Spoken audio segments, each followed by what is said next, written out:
After MiHoYo's new game, Impact Strike 3, absolutely dominated the gaming market, a lot of the company's backstory started getting dug up. Just a few days after the game's release, several major gaming publishers reached out with lucrative offers, hoping to invest in MiHoYo. But Kai Hao-yu turned every single one of them down. This only made people more curious about the company, and eventually, MiHoYo's sole investor, Wyatt, was unearthed. First, there was OFO Bikes completing 3 rounds of funding in a single year. Now, MiHoYo was an overnight sensation. Suddenly, Wyatt was the new star of the investment world. At school, he'd become a campus-wide celebrity. Everywhere he went, a crowd would form. The inevitable finally happened. On Wednesday morning, Ms. Sutton, who hadn't reached out to Wyatt in ages, finally gave him a call. She didn't beat around the bush. "The university wants to do a special interview with you tomorrow night," she said, her tone direct. "It's in the main multimedia auditorium in the Student Center, starting at 7. There could be over 1,000 people there, and it's going to be professionally recorded." Wyatt balked at the scale of it. "Can I get out of it?" he asked hopefully. "No, Ms. Sutton replied instantly. "Listen, you're the first student the university has ever organized an event for while they're still enrolled. If you don't show up tomorrow, you can forget about passing your finals this year." Wyatt knew she was joking. With investments thriving, he no longer needed a degree to prove himself. He could probably turn in a blank exam, and the university would find a creative way to pass him. "Fine," he said, feigning reluctance. "And don't be late. This is a very formal event." "Got it." After hanging up, Ms. Sutton reported the news to the program director, Professor Myers, who reported it to the department head, who in turn reported it to the university president.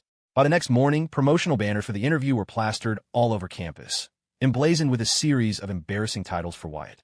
Financial elite, investment star, self-made multi-millionaire. Around 6 in the evening, the doors to the multimedia auditorium opened. Students began trickling in. Below the stage, a phalanx of cameras was already set up. By 6:30, the entire 1,000-seat auditorium was packed, but people were still flooding in. The latecomers had to cram into the aisles, all of them staring expectantly at the stage. Wyatt arrived downstairs at 6:50 p.m., but didn't get out his car. The crowd was just too massive. He wanted to wait for it to thin out, but after several minutes, the throng hadn't shrunk at all. With the start time looming, he had no choice but to brace himself and step out of the car. And then, "Wyatt, over here. Wyatt, we love you." He was immediately swarmed by a mob of frenzied underclassmen, including, to his dismay, a few male students with suspiciously high-pitched voices. Thankfully, Ms. Sutton appeared right on time. She guided him through the crush of bodies and up the stairs, finally reaching the auditorium. The moment Wyatt appeared in the doorway, the already buzzing room erupted. "Please, everyone quiet down. Our interview is about to begin," a professor on stage said into a microphone, trying to restore order. For a rare occasion, Wyatt was wearing the suit Khloe had bought for him. He buttoned the jacket and strode onto the stage. There were 4 chairs on the platform. 3 were arranged together, with one set off to the side. That one was for him. Of the other 3, one was for the host, and the other 2 were for a pair of finance professors who would be asking the questions, though there would be a student Q&A later. Wyatt had assumed this was just a small, internal event, like a guest lecture. He hadn't expected it to be so grand. Yet, he wasn't nervous at all. After taking his seat early, he casually crossed his legs, finding a comfortable position. The posture didn't come off as arrogant. Instead, it projected an air of effortless confidence, a man at ease in any situation. At 7 o'clock sharp, the event began. The host first introduced the 2 professors on stage, then launched into a lengthy introduction for Wyatt, listing nearly every one of his accomplishments to date. He ended with a line that electrified the entire room. "And you have to remember, everyone, that Wyatt achieved all of this in less than 3 years. We are incredibly honored to have him with us tonight. Let's take a deep dive into his entrepreneurial journey and his investment philosophy." The interview was officially underway. The 2 professors took turns asking questions, starting with the basics and gradually getting deeper. They asked about his past, the process of starting his businesses, and the challenges he'd faced. Finally, they delved into a discussion about the investment market and the future of finance. The segment lasted nearly 50 minutes. Wyatt's answers were sincere, articulate, and, most importantly, humble. He won over a lot of people. Then came the part the students were most excited for, the Q&A. The questions here were a lot more interesting. "Wyatt, what's your biggest hobby?" "Honestly, sleeping," he said, and the room broke into laughter. "After starting my businesses, I just never have enough time. So now, The thing I want to do most every day is just go back to my dorm after work and lie down. In the past 20 years of your life, what single event has had the biggest impact on you? If I have to pick one thing, it would be the SATs. I feel like everything I have now started after the SATs. What do you think are your greatest strengths and weaknesses? I won't talk about my strengths. That would be like bragging. But I'll tell you my biggest weakness. It's probably that I'm just an average student. Wyatt, what's your favorite song? Hey there, Delilah. What are your plans for the future? Just focus on what I'm doing now. The future can wait. Wyatt, do you have a girlfriend? I do. She must be really beautiful, right? That's what everyone says. But I'm kind of face blind. Your company is now valued in the hundreds of millions. What are your thoughts on wealth? Honestly, I'm not interested in money. The meme was already a year old, so when Wyatt said it, the audience erupted in laughter again. After a dozen more unique questions, the host saw that time was running out. He stood up and announced, "All right, our event is drawing to a close. For our final moment, let's give a huge round of applause and ask Wyatt to offer us all a piece of life advice." How about it? Yes. After a wave of applause, Wyatt took the microphone. "I don't think anyone is qualified to give someone else life advice," he said. "But I will say this. We can't possibly understand our youth while we're still living it. So don't overthink it. Just go out and do the thing you want to do most right now. Thank you, everyone." As his voice fell, the room thundered with applause. The interview was a massive success. The next day, articles about it appeared in NYC's local finance papers, and the video was uploaded to dozens of social media platforms. It seemed like, overnight, the name Wyatt had become a household one. While having lunch, Michael showed the interview to Isabel, who, after watching it, immediately shared it in their dorm's group chat. "Isabel, at Khloe, check out your man. He's a real big shot now." Ashley, "Sophie, is that Wyatt? I almost didn't recognize him." Isabel, "How does that player look so damn handsome in a suit?" Khloe didn't reply for a long time. She had already opened the video and was watching it intently. After it finished, she thought for a moment, then forwarded it to the family group chat that included Miranda and Charles. A moment later, Wyatt appeared. "Wyatt, so? How'd I do? Handsome, right? Khloe, average." "Wyatt, put your hand on your heart and say that again." "Khloe, already did." By now, Charles and Miranda had both opened the video. After watching it, Charles couldn't help but feel a wave of emotion. He remembered seeing Wyatt in the bank lobby 3 years ago. Back then, Wyatt had nothing. Now, in just 3 years, the kid's progress was staggering. "Of course, my daughter had a lot to do with it," he thought. "My daughter brings good fortune." He paused. "Wait, what the hell am I thinking?" While Charles was lost in his thoughts, Miranda was already showering Wyatt with praise in the chat. A mother-in-law's words were always so much sweeter. She complimented him in a way that went straight to his heart, finishing with a simple, "Take care of yourself out there," which was the ultimate knockout blow. David and Sarah saw the video on Saturday night. It wasn't Wyatt who told them. Mandy had seen it online, sent it to her mom, Aunt Sharon, who then mentioned it to Sarah during a phone call. That's how his parents finally found out just how successful their son had become. They watched the video over and over. They thought about calling Wyatt, but after talking it over, they realized they didn't have any questions. If Wyatt hadn't briefly recounted his journey in the interview, they would have had no idea what he'd been doing for the past few years of college.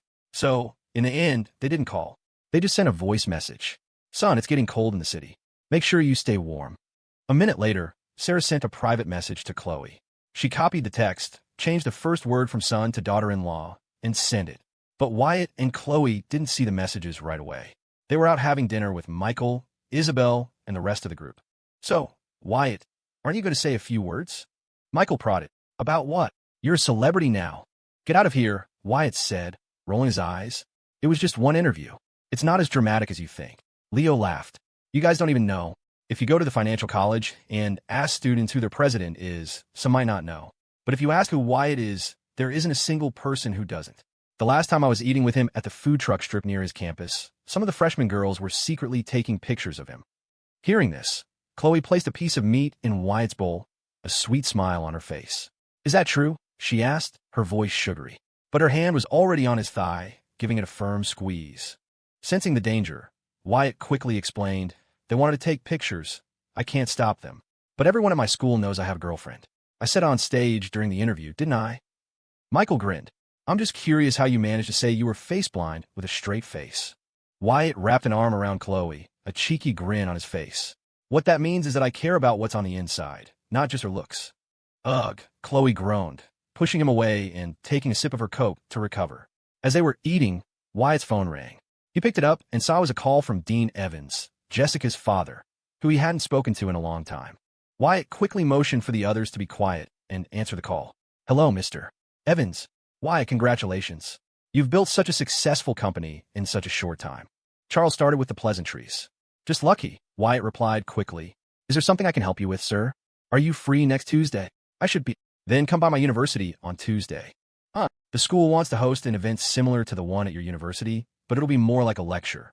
You can come talk about your entrepreneurial experience and share some of your insights." "Give a lecture at Forom School of Business? Am I even qualified for that?" Charles laughed. "You built a company with a valuation in the hundreds of millions by the age of 21. If you're not qualified, who is?" Charles had helped Wyatt a great deal in the early days. He was even the reason Wyatt had met Michael. Wyatt had never had a chance to repay that debt.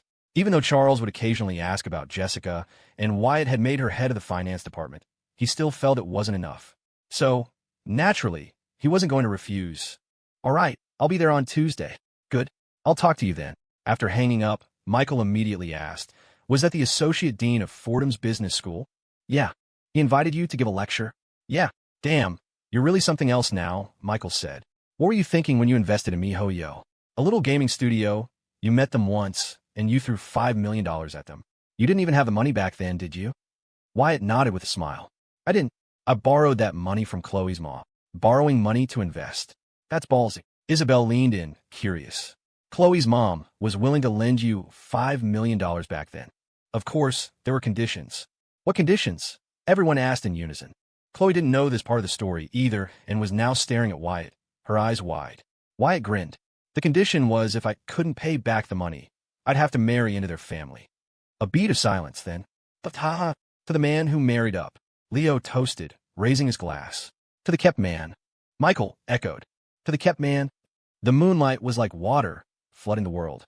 After a satisfying meal, the group strolled aimlessly down the street. Cars streamed by, skyscrapers loomed around them, and pedestrians brushed past. The sounds of the city mingled with the fragrant smells drifting from the various food stalls. Wyatt and Khloe walked hand in hand. Watching the vibrant, bustling scene, Wyatt suddenly wanted to capture the moment. He deliberately slowed his pace, letting them fall to the back of the group. He took out his phone and snapped a picture of Leo, Sophie, Isabel, Michael, and Ashley from behind. Then he flipped the camera around, aiming it at himself and Khloe. Just as he pressed the shutter, Khloe suddenly stood on her tiptoes and planted a quick, light kiss on his cheek. Looking at the photo, Wyatt grinned and showed it to Khloe. "Well, I got a new lock screen. The light hit our faces perfectly. I'm tempted to send it to the family group chat. Let your parents see." "You dare." "Haha, just kidding, just kidding." Wyatt planned to use the lecture at Fordham as an opportunity for Jessica and her father to finally see each other. The misunderstanding between them needed a chance to be cleared up, and right now, it seemed only Wyatt could provide that chance. But he was afraid of making things worse. On Monday morning, after the weekly company meeting, Wyatt asked Chris and Jessica to stay behind. The two looked at each other, and finally, Jessica spoke first. "Why did you ask us to stay? Are you two free tomorrow night?" "Something up?" Wyatt nodded. "I got an invitation from Fordham University on Saturday to give a talk. I was thinking of bringing you two with me." He had expected Jessica to refuse flat out. If she had, he would have dropped it. The last thing he wanted to do was pour gasoline on the fire of their father-daughter relationship. But Jessica hesitated. Chris, on the other hand, was thrilled. "Are we going to be speaking on stage too?" "Yep." "Damn, you should have told me earlier. I need to prepare." "I haven't prepared." "What the hell are you going to prepare for?" Wyatt shot back, then turned his gaze back to Jessica. "So, are you in?" "I'm in," Jessica said, feigning nonchalance. Her excuse was solid. "The company has gotten this far, and I've put in the work. If there's an opportunity like this, why wouldn't I take it?" "All right," Wyatt said with a calm nod. "It's settled then. We'll head over there together tomorrow afternoon." Jessica quickly left the meeting room. She didn't know about the relationship between her father and Wyatt, but she knew that going to Fordham meant there was a high probability of running into him.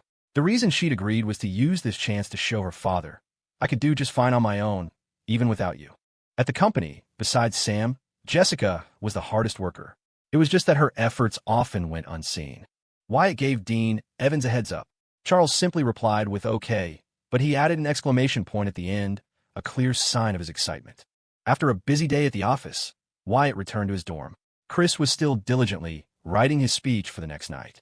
Lacking confidence, he showed the draft to Wyatt, who offered a few suggestions before Chris scurried off to revise it. Sam, how's Walter's factory doing? It's going well, Sam said with a nod. The first few batches of samples didn't taste quite right, but Walter upgraded the recipe twice and tweaked the machinery. Now the taste is almost identical to the handmade ones. And how are the franchise sales? On this topic, Sam beamed with pride. We're getting calls every day. We signed 9 new franchise stores last week alone. Now, there are Toasties locations in cities all over. If we do well, others will definitely start copying us. There's no real technical barrier in this business, so we have to expand the franchise locations as fast as possible, capture the market early, and build consumer habits. The company has money now. If one factory isn't enough, build another one. The supply chain has to be rock solid, and you need backup plans. We can't let anyone hold us hostage. Got it. A new idea seemed to spark in Sam's mind. He immediately opened his laptop and started typing away in a Word document. When he first started college, he barely knew how to use a computer, pecking at the keyboard with 2 fingers. Now his typing speed was impressive. With nothing else to do, Wyatt sat back in his chair and sent a text to Khloe. Wyatt, what are you up to? Khloe, already in bed. Wyatt, why so early today? Khloe, stomach's not feeling great. Wyatt, did you eat something bad? Khloe, nope. My aunt's in town. Wyatt, oh, so you got your period and you're not telling me, huh? Don't want me to care about you. Is that it? Fine, you're grounded from seeing me for 5 days. Khloe, Wyatt, does it hurt? Khloe, not really. I just didn't have anything else to do, so I decided to turn in early. Wyatt, I'm going to Forom for an event tomorrow. I'll come find you after it's over. Khloe, okay. Khloe, hold on, gotta go to the bathroom. Wyatt, need me to wipe for you? Khloe, no. Tongue sticking out. Wyatt, okay, I'm gonna go shower then. Talk to you in a bit. Khloe, MHM. The next afternoon, around 4:30, Wyatt led Chris and Jessica out of the office early. As the 3 of them reached their cars, Chris asked, just one car should be fine for the 3 of us, right? I'm probably not coming back to the dorm tonight, Wyatt said. Jessica quickly chimed in. Then you 2 should each take a car. I'll ride with Chris. Fine, Chris said. You lead the way, Wyatt. I'll follow. Just wait for me at the lights. Yep. The 3 of them got into 2 cars and drove off, one after the other, toward Fordham University. Fordham's main campus and the nearby Riverwood Institute of Technology were separated by a single highway. Compared to those 2 schools, Wyatt's Riverwood Financial College was clearly a step down. Plenty of renowned economics professors had been invited to lecture at the financial college, but for someone from the financial college to go lecture at Fordham or Riverwood Tech, Wyatt was the first. More importantly, he wasn't even going as a professor. It was an unprecedented achievement. Around 5 o'clock, the 2 cars pulled onto campus. Feeling thirsty, Wyatt parked by the side of the road, thinking he'd grab a drink since they were early. Chris opened his door. Where are you going? Dying of thirst. Grabbing a water. I'll go with you. Before following, Chris turned his head. You coming? Jessica shook her head. Just give me a bottle of water, please. Thanks. Sure thing. Chris caught up to Wyatt, and after walking a few dozen yards, they went into a convenience store. Wyatt grabbed a bottle of water from the cooler, twisted it open, and started chugging. Chris picked out a Pepsi for himself and a bottle of Aquafina for Jessica. Seeing a hot water dispenser for instant noodles, Chris asked, Want to grab some ramen first? I'm worried I'll get hungry later. The smell will get all over my clothes, Wyatt said. I'll just have some bread. He casually grabbed a fancy-looking pastry. Good point. I'll have some bread too. Chris agreed with Wyatt's logic and grabbed 2 pastries, then walked to the register. How much is all of it? The cashier scanned each item, put them in a bag, and said, That'll be $97. What? 97? Wyatt was stunned. 3 pastries and 3 drinks are $97. This bread is $30 each. Is it gold-plated or something? Wyatt grumbled, putting the 3 pastries back. He swapped them for 3 regular ones, then paid and walked out of the store. Chris followed behind him, half amused, half exasperated. You're being a little cheap, don't you think? This isn't about being cheap. Before I was 18, if I ran into a situation like this, I might have swallowed my pride and just bought it. But now? You're lucky I'm not cussing them out. But you're rich now. I have money, but I'm not an idiot. Wyatt paused, then immediately corrected himself. Wait, what the hell do you mean I have money? That $16 million went straight to the company's account. I didn't pocket a single dime. I even used my own money to buy my dad a car over the break. I've only got $2,800 left in my account. Damn it, I should have made you pay. Wyatt called their contact person, and the 3 of them ate their bread in and around the cars. After about 5 or 6 minutes, a petite girl with glasses came jogging toward them. Hi, are you Mr. Wyatt from C. Investments? She seemed to have run all the way over and was out of breath. Yes, I'm Mandy Wong, Professor Evans's assistant. Let me take you to the lecture hall. The event is being held there tonight. Since Jessica had come along, Dean Evans couldn't exactly show up himself, so he had given Mandy her instructions ahead of time. Wyatt nodded and gestured for her to get in the car. The two vehicles followed each other to the lecture hall. Fordham hosted numerous lectures every week, featuring either renowned scholars or Academy Fellows. Even if Wyatt was famous at his own school, he wasn't going to cause a stir at Fordham. So when they arrived at the auditorium, only a few people were waiting inside, the host for the evening and a few graduate students helping with preparations. Wyatt greeted them and was led to a seat in the front row. The thought of having to get on stage and speak in front of a crowd of Ivy League caliber students made Chris a little nervous. He pulled out his prepared script and started silently rehearsing. But after reading for a while, he saw Wyatt sitting next to him, casually playing on his phone. You really didn't prepare at all? Chris asked with a frown. Nope. Wyatt shook his head. Then what are you going to say up there? Wyatt smiled. I figured something out a long time ago. Chris leaned in. What's that? Wyatt smiled. When a person achieves massive success in their career, whatever they say in front of others is considered correct. Wyatt smiled. If a rich person talks a lot, people say he's charismatic. If a poor person talks a lot, they just say he's a chatterbox. If a rich person is quiet, people say he's profound. If a poor person is quiet, they just say he's an introvert. Chris blinked, then chuckled. You know, that's actually true. The people who come to listen tonight, I'd say at least 80% of them are smarter than the three of us. So when we get up there, we shouldn't talk about things that are easy to learn. We should talk about things that sound right, but are incredibly hard to do. Like what? Like, let's not talk about how we did detailed market research or how long we prepared for our investments. That stuff is boring to listen to. I'll talk about how I dared to borrow $5 million to invest in MiHoYo when I only had $2 million to my name. I'll talk about why I gave Ofo Bikes $1.5 million when they only asked for one. I'll talk about how I used a few marketing campaigns to make the YW brand a household name.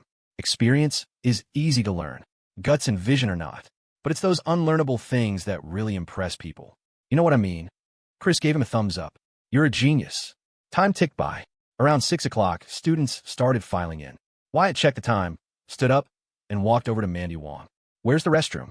Out the door, turn left, and go all the way to the end. Thanks. Seeing Wyatt head for the restroom, Chris, perhaps out of nervousness, quickly got up and followed him. But no sooner had they left than a group of 5 or 6 young men in suits, exuding an air completely different from the undergrads, walked in. They were all MBA students at Fordham, mostly in their late 20s and part-time students. Many were here to burnish their credentials. With tuition at $500,000 a year, it wasn't something an ordinary person could afford. The leader of the group, a man named Franklin whose family was in the property management business, scanned the room and his eyes immediately landed on Jessica in the front row. Though the room was filling up, the front row was generally reserved for faculty or guest professors. With Wyatt and Chris gone, Jessica was one of the few people sitting there. Coupled with her campus queen looks, she naturally drew attention. Franklin strode over to Jessica and sat down in the seat next to her without a second thought. Hey, you go to Fordham too? He asked, his tone slick and gentlemanly. Jessica was still mentally preparing for her speech. She completely ignored him, not even glancing his way. The smile on Franklin's face froze. But he didn't give up. He extended his hand. Let's get to know each other. I'm Franklin. I'm in the MBA program. Jessica's brow furrowed slightly. She looked up, her expression cold. You're in my colleague's seat. They'll be back soon. Franklin pulled out his phone. If we could just exchange numbers, I'll be on my way. Jessica couldn't be bothered to reply. But Franklin persisted, completely oblivious to the look of disgust on her face. When Wyatt and Chris returned, they saw a stranger had taken their seats and was relentlessly hitting on Jessica. Wyatt instantly understood what was happening. Wyatt pulled Chris back out of the classroom and dialed Dean Evans. Hello. Mr. Evans, where are you? Downstairs. You need to get up here fast. Someone's harassing Jessica. Charles immediately quickened his pace. He met Wyatt at the classroom door, and after a brief, knowing glance, he walked inside. He spotted Jessica right away and headed straight for her. Franklin was still talking nonstop until he realized someone was standing in front of him. He scrambled to his feet and respectfully said, Dean Evans. Charles didn't say a word. He just stared at him, his expression as cold and unyielding as Jessica's. Franklin didn't understand what was happening, but he quickly excused himself and walked away. After he left, Charles looked down at Jessica and sat in the now empty seat. But the moment he sat down, Jessica stood up and moved to another seat, her face a mask of ice. 2 empty seats separated father and daughter, a physical manifestation of the chasm in their relationship. Wyatt, figuring enough time had passed, finally led Chris back in a classroom. They sat down in the 2 empty seats between Jessica and her father. Wyatt smoothly struck up a conversation with Charles. After a few minutes of back and forth, he gestured to Chris. "This is my company's vice president and my roommate, Chris. A pleasure to meet you, Dean Evans." Then Wyatt gestured toward Jessica. "And this is the head of our finance department, Jessica Evans." When Jessica didn't respond, Wyatt deliberately raised his voice. "Jessica." Jessica whipped her head around, her face tight, and said coldly, "He's my father. You don't need to introduce us." "What?" Wyatt said, his face a perfect picture of bewilderment. Chris watched Wyatt's performance and thought to himself, "Damn, if you don't go to Hollywood with those acting skills, it's a total waste." By the time the auditorium was full, it was time to start. Mandy Wong gestured for Wyatt to come to the stage. Chris glanced left at Jessica, then right at Dean Evans. Wedged between them, he suddenly felt like he was sitting on a bed of nails. Spotting another empty seat nearby, he was about to get up and move. "Don't move," Jessica ordered sharply. Chris froze. He started to explain, but Jessica cut him off. "If you move, you're dead." Defeated, Chris sank back into his seat. After the host's introduction, Wyatt took the microphone and began his speech. Having learned from the interview at his own university, he was completely unprepared this time as well, but his delivery was engaging and articulate from start to finish.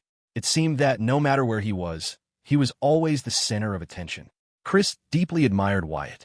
He always felt that Wyatt possessed a maturity far beyond his years. It was why he'd been willing to follow him since their freshman year, even when Wyatt had less money than he did. After 30 minutes, when Wyatt bowed to thank the audience, the room erupted in applause. Seeing Wyatt give him the signal, Chris walked onto the stage, his heart pounding with anxiety. His stage presence was much weaker, but at least his nerves didn't make him rush his words. He just lacked experience. Finally, Jessica was invited to the stage. She maintained her proud demeanor. While she didn't have Wyatt's natural gift for public speaking, her performance was impressive for a first-timer. What she never saw was the look of pride and emotion on her father's face. After the event, the students began to file out of the classroom. Wyatt went over to shake Dean Evans's hand, and as he was about to leave with Chris, Jessica brushed past them and walked ahead. Charles hurried after her. "Jessica, talk to me for a minute. I have nothing to say to you. Just a minute, please." Father and daughter rushed out, one chasing the other. Wyatt held Chris back. "Let's wait a couple of minutes before we go down." Chris nodded, a smile on his face. "So how was I on stage?" "Average. Average is good enough for me. Don't call me for this kind of thing again. I don't have the talent for it." Wyatt laughed. "I wasn't going to, but if I only invited Jessica, I was afraid she wouldn't come." "So, you've been in contact with Dean Evans this whole time?" "I only remember him coming to see you when we had the fruit market." "Yeah," Wyatt confirmed. "He's helped me a lot. He introduced me to a ton of resources, starting with a trading company." "So what's the deal with them anyway?" "I don't know the specifics. All I know is this is the most I can do." Charles chased Jessica all the way downstairs, talking the entire time, but she never once responded. As they stepped out of the building, Charles finally said, "I know you're still angry with me. I don't want to try and explain it, but before your mother passed away, she left something for you. She told me to give it to you after you graduated from college." "What is it?" Jessica finally stopped. Charles sighed softly. "It's a video camera. I think your mom recorded a video for you. I didn't have the heart to watch it." "Where is it?" "At home. You can come get it anytime." "That's your home, not mine." Jessica shot back, her eyes turning red as tears welled up. "After Mom died, it stopped being my home." "Your Aunt Lynn already told me," Charles said. "If you resent me because of her, she's willing to divorce me at any time. And we never had another child because we were both thinking of—" "I don't want to hear it. Stop talking." Jessica covered her ears, the tears finally spilling down her cheeks. Charles swallowed the rest of his sentence. He said gently, "I'll give the camera to your grandmother in a couple of days. You can pick it up when you go home this weekend." Jessica slowly sank to the ground. Charles pulled a pack of tissues from his pocket. He was about to step forward when he heard footsteps behind him. He stopped, turned, and handed the tissues to Wyatt. Then, he walked silently to his car and drove away. Wyatt looked at the tissues in his hand, then at Jessica, crouched on the ground. He shoved the tissues at Chris. Chris jumped back, immediately handing them back. "Get away from me. I can't handle girls crying in front of me." Wyatt rolled his eyes, braced himself, and walked over. "Your dad's gone," he said bluntly. Jessica sobbed for a moment, then held up a hand. Wyatt passed her the tissues. "It's getting late," he said. Chris and I are going to get in the car. When you're ready, you can get a ride back with him." With that, he gestured for Chris to follow him to his car. After wiping her tears, Jessica slowly walked back to Chris's car. Chris drove off, and after sending a text to Charles, Wyatt left the campus as well. Hidden in a black sedan around the corner, Charles watched the two cars drive away before finally pressing the accelerator and leaving Forom. Wyatt didn't go back to his dorm. He drove straight to Khloe's. As soon as she got his message, Khloe grabbed her bag and hurried downstairs. "I thought you weren't coming." "Of course I was. I always keep my promises to you." Khloe fastened her seatbelt and playfully raised a small fist. "Let's go." The car turned around and left the university. On the road, Wyatt asked, "How's your driver's license coming along?" "I'm about to start practicing for the final road test." "You already passed the behind-the-wheel test?" "I did. How come you didn't tell me?" "Hee hee, I was planning to surprise you once I got the license, so you could praise me. I didn't expect you to ask." "All right, I'll just pretend I don't know then," Wyatt said with a smile. They chatted the whole way. When they got to the hotel room, Khloe proactively wrapped her arms around Wyatt's neck and kissed him on both cheeks. When she moved to kiss his lips, he playfully turned his head away. Puffing out her cheeks, Khloe forcibly turned his head back and kissed him several times before saying with satisfaction, "I'm going to bed. I already showered at the dorm. I thought your aunt was in town. You should soak your feet before you sleep. It'll feel better. Then you go get the water for me." "Yes, ma'am." "Huh." A moment later, Wyatt brought over a basin of hot water. Khloe lifted her pant legs, pulled off her white, slouchy socks, and dipped a toe in to test the temperature, immediately pulling it back. "It's a little hot." "No, it's not. I tested it." Wyatt crouched down and held out his hands. "Give me your feet." Khloe placed her feet in his palms. They were small and delicate, about the size of his open hand, so fair and soft you could faintly see the tiny veins. He gently guided her feet into the hot water. "See? Not too hot, right?" "It's okay. You soak for a bit. I'm going to take a shower." "Okay." Wyatt hadn't brought a change of clothes. After a quick rinse, he came out of the bathroom wearing only his boxers. Seeing that Khloe was already tucked into bed, he emptied the basin and slipped under the covers with her. Khloe immediately snuggled into his arms, sharing his warmth. Wyatt yawned, reached over to turn off the lights, and held the lovely girl in his arms. "Good night, wifey," he whispered. "Good night, hubby," she whispered back, her voice so soft that only he could hear it in the dark. By the end of October, a slow chill began to creep into the city. The next morning, they woke to a fine, drizzling rain outside. Wyatt and Khloe hurried to get ready, drove to the campus dining hall for breakfast, and then Wyatt dropped her off at her classroom building. "Wear more layers. Don't catch a cold." "I know. I'm heading out then." Khloe waved, a bright smile on her face. "Drive safe." As she watched Wyatt's car pull away, Khloe was about to take out her phone when Sophie and Ashley came running over from short distance away. Sophie handed Khloe her textbook, a mischievous grin on her face. "Looks like you slept well last night. You seem more energetic than usual." "Oomph." Khloe took the book, gave a little huff, and started walking toward the classroom. Sophie and Ashley followed, complaining. "Isabel is even worse. It's this late, and she's still not back. You don't think she's skipping class, do you?" "Probably not. She knows there's attendance today."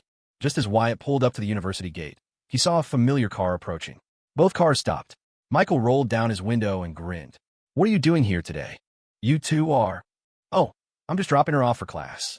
Wait for me on the side of the road." Wyatt nodded and pulled over. After dropping Isabel off, Michael quickly returned to the gate. They both got out of their cars and stood under an awning as rainwater dripped steadily from the eaves. The passing traffic seemed to rush by, as if the rain had put the world on fast forward. "You're doing well," Wyatt said with a smile. "Things with Isabel are moving fast. Honestly, I'm still not used to it." Michael yawned.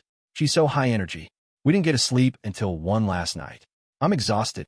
Wyatt pointed to a nearby pharmacy and laughed. "Need me to grab you some ginseng? Get your mind out of the gutter." She was singing karaoke until 10, then forced me to watch a movie with her. "That's how most women are. Once they fall for you, they want to be with you 24/7. Michael asked curiously, "You and your girlfriend have been together for a long time. Have you ever reached a point where you felt bored? I mean, where the relationship felt like it was fading?" Wyatt smiled. "That's actually the moment when love truly begins. Some people choose to give up at that point and start a new relationship. But the price of that is being forever trapped in a cycle of chasing novelty, and you never find real love." Michael nodded, finding wisdom in Wyatt's words. He changed the subject. "Were you called over here too?" Wyatt shook his head. "I was at Forom for an event yesterday. I just came straight here after." All right, I've got stuff to do at the office. Let's hang out this weekend. Yeah. After a brief chat, they both got in their cars and headed back to their respective companies. Morning classes. The first professor was incredibly strict, so everyone was listening intently. The second was music history, taught by a petite, elderly woman with a classic Southern grace. She spoke in a soft, gentle voice and never raised it. Isabel was scrolling through Twitter. Sophie was chatting with Leo. Ashley was browsing Amazon. Khloe, knowing Wyatt was busy, propped her chin on her hand and stared blankly at the projector. During the mid-class break, her phone buzzed. Khloe picked it up. It was a message from Miranda. Khloe, have you run out of the cosmetics I sent you earlier this year? The company has a new line out, and it's quite good. Should I send you some more? Khloe thought for a moment and typed back. I still have a lot. It should be enough. After sending the message, she quickly added, do you have any men's moisturizing lotion or a hydrating spray? It gets a little dry here in the winter, and his face gets flaky. Miranda smiled when she saw the message, then instructed her assistant. Olivia, go get a set of men's skincare products and send them to my daughter. Same address as last time. Right away. Only then did Miranda reply to Khloe. I'll send them to you, and you can give them to Wyatt yourself. Khloe replied with an obedient, okay. When Wyatt got back to the office, he saw someone who truly surprised him. Wendy King, the reporter from NYC Finance Weekly. After he'd had Alex take her to dinner in his place, they hadn't had any contact. When he had never reached out, Wyatt had assumed they would never see each other again. But today, returning from his morning out, he saw her waiting at the company entrance. Her appearance was completely different from the first time. Back then, she had dressed seductively, a low-cut dress, black stockings, and high heels. When she walked, her hips swayed like an old grandfather clock. This time, she was dressed professionally in a business suit, but her expression seemed weary. She lacked the vibrancy of her first visit. Mr. Wyatt. Ms. King, what brings you here? Wendy glanced around nervously and said in a low voice, Mr. Wyatt, can we talk somewhere private? Let's go to the conference room, Wyatt said. He chose it over his office because there were no cameras in his office. The conference room, however, had a security camera in the corner. If when he tried any of her moves like last time, he would have evidence. Wyatt led her into the conference room and had Rachel bring them 2 cups of coffee. As he handed the coffee to Wendy, he noticed a bruise on her wrist. Ms. King, is there something you need? Wyatt asked, getting straight to the point. When he took a sip of coffee, then suddenly stood up. She lowered her head and said, Mr. Wyatt, I'm sorry. I need to apologize to you. The truth is, I had an ulterior motive when I came to interview you last time. After she said it, she expected a big reaction from Wyatt. Instead, he just nodded calmly. I know. You know, Ms. King, just sit down and say what you have to say. I'm a busy man, so please don't beat around the bush. When he slowly sat back down, her lips trembled for a moment before she finally got the words out. I wasn't thinking clearly back then. Brandon told me to seduce you, and I just went along with it. Who did you say? Wyatt had known she was trying to seduce him, but he never imagined Brandon had anything to do with it. When he looked at him, stunned, Brandon, didn't you just say you knew? Wyatt suppressed his emotions and nodded again. Continue. Wendy, on the other hand, grew agitated. That bastard Brandon. After it was over, he blocked me. I searched for him for a long time before I finally found him, but what? Wendy lifted her shirt slightly, revealing a clear bruise on her stomach. Then she rolled up her sleeves, showing the marks on her arms. Brandon did this. Yes. He told me never to look for him again. And he said, when he couldn't bring herself to say the rest, but it was clearly something awful. After hearing her out, Wyatt asked, so you came to see me today because this can't just be over. I want you to help me get back at him. Why? When he looked at him, confused. Don't you have a feud with him? Wyatt countered. And that means I have to help you? When he was speechless. She didn't know how to respond. Brandon's family was powerful and influential. She was just a woman with no power or connections. How could she possibly take him on? But thinking of what she'd been through, of the humiliating things Brandon had said to her, she felt an overwhelming sense of injustice and burst into tears. Her crying didn't affect Wyatt. He watched her, his mind racing. Wyatt couldn't believe that Brandon was still so persistently trying to get revenge on him. If Winnie hadn't told him, he probably would have never known. To Wyatt, Brandon was a potential threat. It was easy to dodge a spear in the open, but hard to defend against an arrow in the dark. Wyatt couldn't allow this to happen again. He considered what method would put a definitive end to it. Stop crying, Wyatt said, a hint of impatience in his voice. You were right. I do have a problem with Brandon. The old saying goes, the enemy of my enemy is my friend. At the very least, We're both on the same side against him now. You want me to help you? Sorry, I can't do that. But if you wanted to teach you what to do, that's no problem. Given my position as the head of investments, there are some things I just can't do, even if you asked. As long as I can get my revenge, I'll do anything. Looking at the expression on Wendy's face, Wyatt almost wanted to laugh. This woman wore every emotion on her sleeve.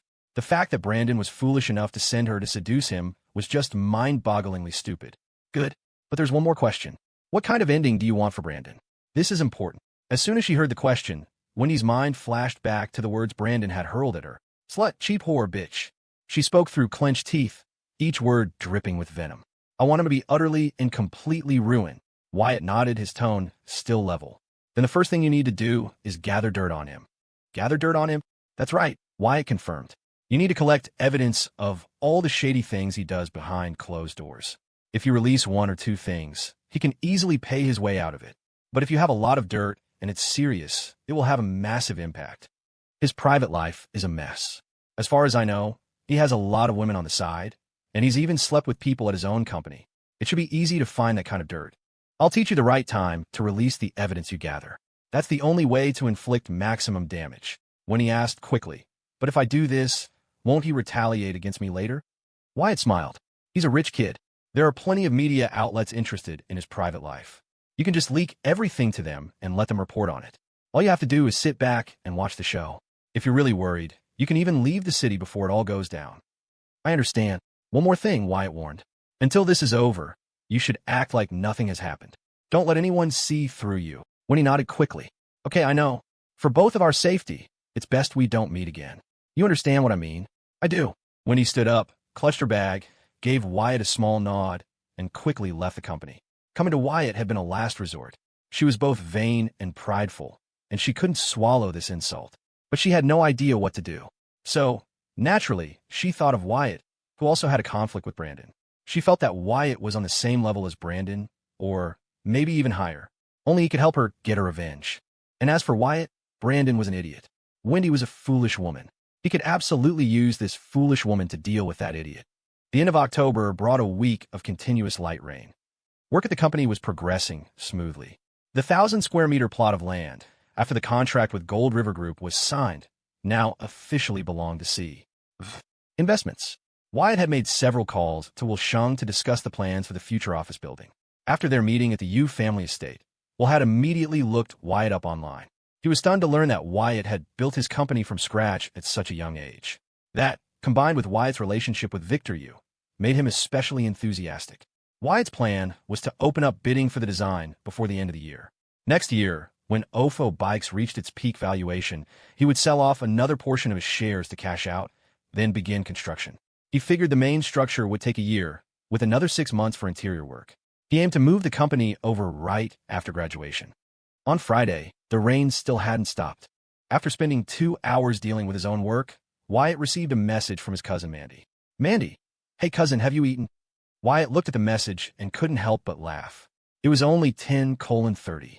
Who eats this early? The message had to be read backward. What Mandy really meant was, cousin, I'm broke and can't afford to eat. Wyatt, nope, why? Mandy, pitiful_face. Emoji.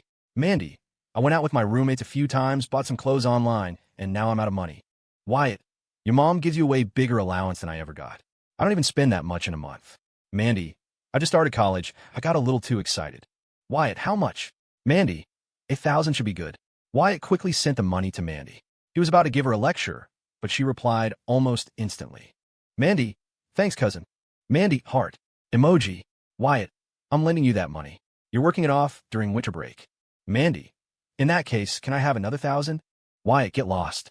I've only got a little over 2 grand myself. After sending you 1,000, I'm down to my last 1,000. Mandy, haha, like I believe that. Mandy, the internet says you're a big shot CEO.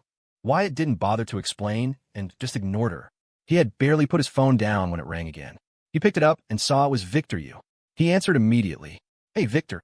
Wyatt, let's grab dinner tonight. You can bring all your friends. I'll bring Vivien and Judy. Sure, no problem. There's one other thing. Go on.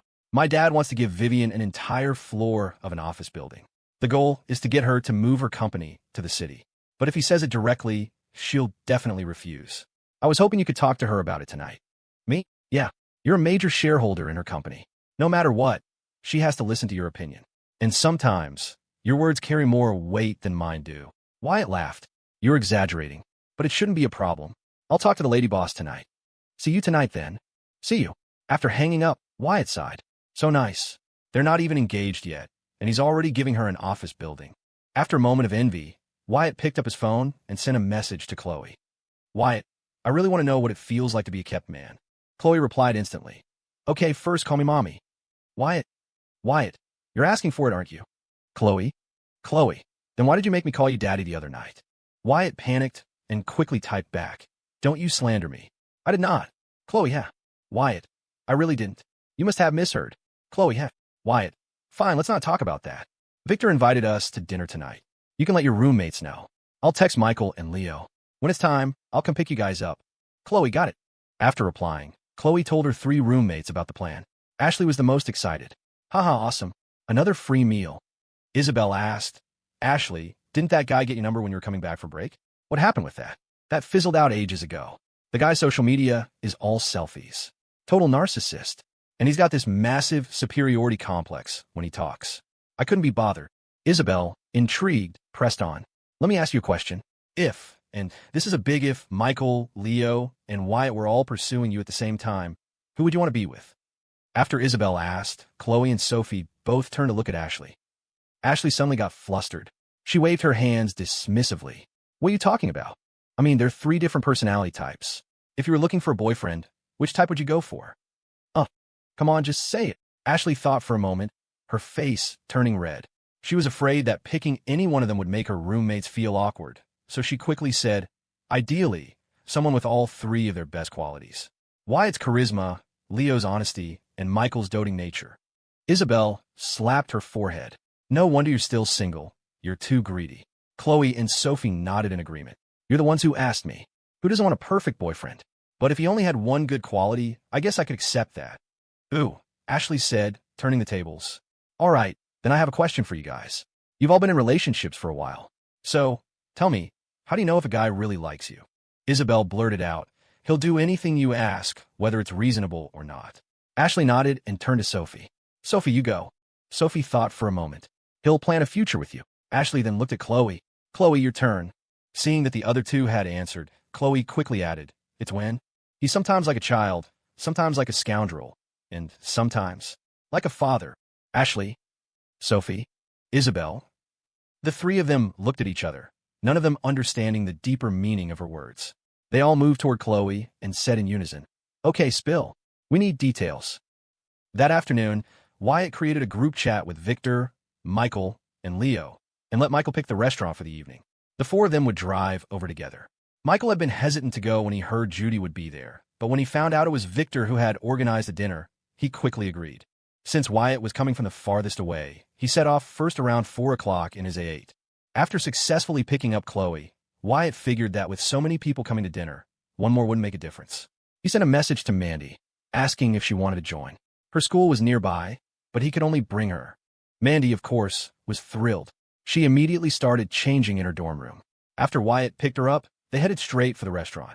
Michael had chosen a spot in the most bustling area of Queens, a restaurant called the Vintner's Table. When Wyatt arrived, Victor, Vivien, and Judy were already waiting in the private room. You're here. Are the others not here yet? Wyatt asked. Not yet. They should be here soon then, Wyatt nodded. They had already left when I was near the conservatory. Let's order first. Judy handed the menu to Wyatt, who passed it to Khloe, who then passed it to Mandy. Lady boss, how long are you planning to stay in the city? Judy asked Vivien. I don't know. I haven't decided yet. The new YW line is still impossible to get online, right? Vivien nodded. Yes, because we're going for high-end, the quality control is very strict, so production is limited. The factory is already running 2 shifts, but we still can't keep up. I have a suggestion. You should consider it. Wyatt exchanged a look with Victor, then got straight to the point. Vivien's secret sells lingerie and swimwear. Now YW is selling regular clothes and targeting the high-end market. If you're going high-end, you'll eventually need to open brick-and-mortar flagship stores. I suggest you completely separate the 2 brands. Keep Vivien's secret in Riverwood, focusing on e-commerce, and move YW to New York City to build its headquarters here. Vivien replied quickly, but if I do that, I won't be able to manage both. You got me in New York. And Elaine Yang is here too. As a boss, you can't micromanage everything. You have to learn to delegate so your team can grow. You're not planning on working until midnight every day after you get married, are you? After Wyatt said this, the atmosphere in the room became a little delicate. But just then, Michael, Leo, and the others arrived, and the empty seats in the room quickly filled up. Seeing Vivien, Michael asked, "Bro, is this your girlfriend?" Victor nodded. Michael quickly said hello. Vivien, who had gotten used to Judy calling her that for the past few days, smiled and nodded in response. Wyatt brought the conversation back on track. New York is a major city. Setting up headquarters here means you won't have a shortage of talent. It's better for business development, and I can help keep an eye on things. If you're worried about money, I can solve that. Hearing this, Judy immediately cut in. Wyatt, if my sister-in-law is short on money, my brother will provide it. It's not your turn anymore. Wyatt shrugged with a smile. I was just saying, I was waiting for you to say that. Vivien neither agreed nor refused, simply saying, I'll think about it. Wyatt seemed to see through Vivien's hesitation, but didn't say anything. Once the food arrived, he quickly changed the subject and started chatting with his friends. Judy, seeing Khloe constantly putting food on Wyatt's plate, couldn't stand it anymore. Having been single for over 20 years, she called out to Khloe and asked directly, "Why do you keep giving him food? It's not like he doesn't have hands." Khloe was at a loss for words. Isabel, sitting next to her, wrapped an arm around Khloe's shoulder and laughed. "Oh, Judy, you'll get used to it. These two are always like this." Wyatt clenched his fist, pretending it was a microphone, and saying soulfully, "This is love. This is love. This is Lvuv." Khloe's face turned bright red, and she shoved him away. Ha ha! Seeing this, everyone in the room burst out laughing. The main purpose of the dinner was for Victor to get Wyatt to persuade Vivien to move YW to New York. If she did, he would get to spend more time with her. He didn't want to be in a long-distance relationship after getting married. That wasn't the kind of love Victor envisioned. But Vivien was still hesitant, though she couldn't quite put her finger on why. As the meal wound down, Wyatt kicked Michael and Leo under the table. They got the hint, and, one after another, stood up to say they were heading back. Wyatt asked Leo to take Mandy with him, then stood up himself, saying he was going to walk them out. He had just stepped out of the room when Vivien also got up, saying she needed to use the restroom. Seeing Vivien follow him out, Wyatt stopped by the door instead of leaving. He walked alongside her and asked, "How are his parents?" "They're nice." "Then what are you worried about?" "Honestly, I don't know." Vivien was several years older than Wyatt, but there was no generation gap between them. After going into business together, she had never treated him like a junior. In fact, she sometimes felt he was the only person she could confide in. It just feels like everything is going too smoothly, too fast. The morning after I first stayed at his house, I woke up and couldn't tell if I was still dreaming. I know his goal tonight was to have you convince me to move the company to New York, but Wyatt smiled. Since you decided to be with Victor, it means you think he's a great guy. Have you ever thought about how he might feel when you're always so hesitant every time he tries to do something nice for you? When Vivien didn't answer, Wyatt continued, standing by the restroom door. From my perspective, if I do something nice for you and you don't accept it, I feel like you don't trust me, let alone love me. Vivien sighed, her face etched with worry. You just keep yourself too guarded like a hedgehog. Even if you don't mean to, you end up unintentionally pushing people away. So what do you think I should do? Wyatt thought for a moment, then smiled. I'll send you Elaine Yang's address. Why don't you go visit her with him tomorrow? I should go thank her, but what does that have to do with my situation? Her baby was born. He's a month old now. Go see the baby. Maybe your perspective will change. Vivien nodded and went into the restroom. Wyatt returned to the private room. He didn't sit back down. Instead, he picked up Khloe's bag and said, "Victor, we're heading out for tonight. You guys have fun." "All right." Outside the restaurant, a gust of wind blew past, and Wyatt felt a chill. He saw Khloe hugging her arms to her chest, shivering, and he quickly took off his jacket and draped it over her shoulders. Then he wrapped an arm around her, and they jogged to the car.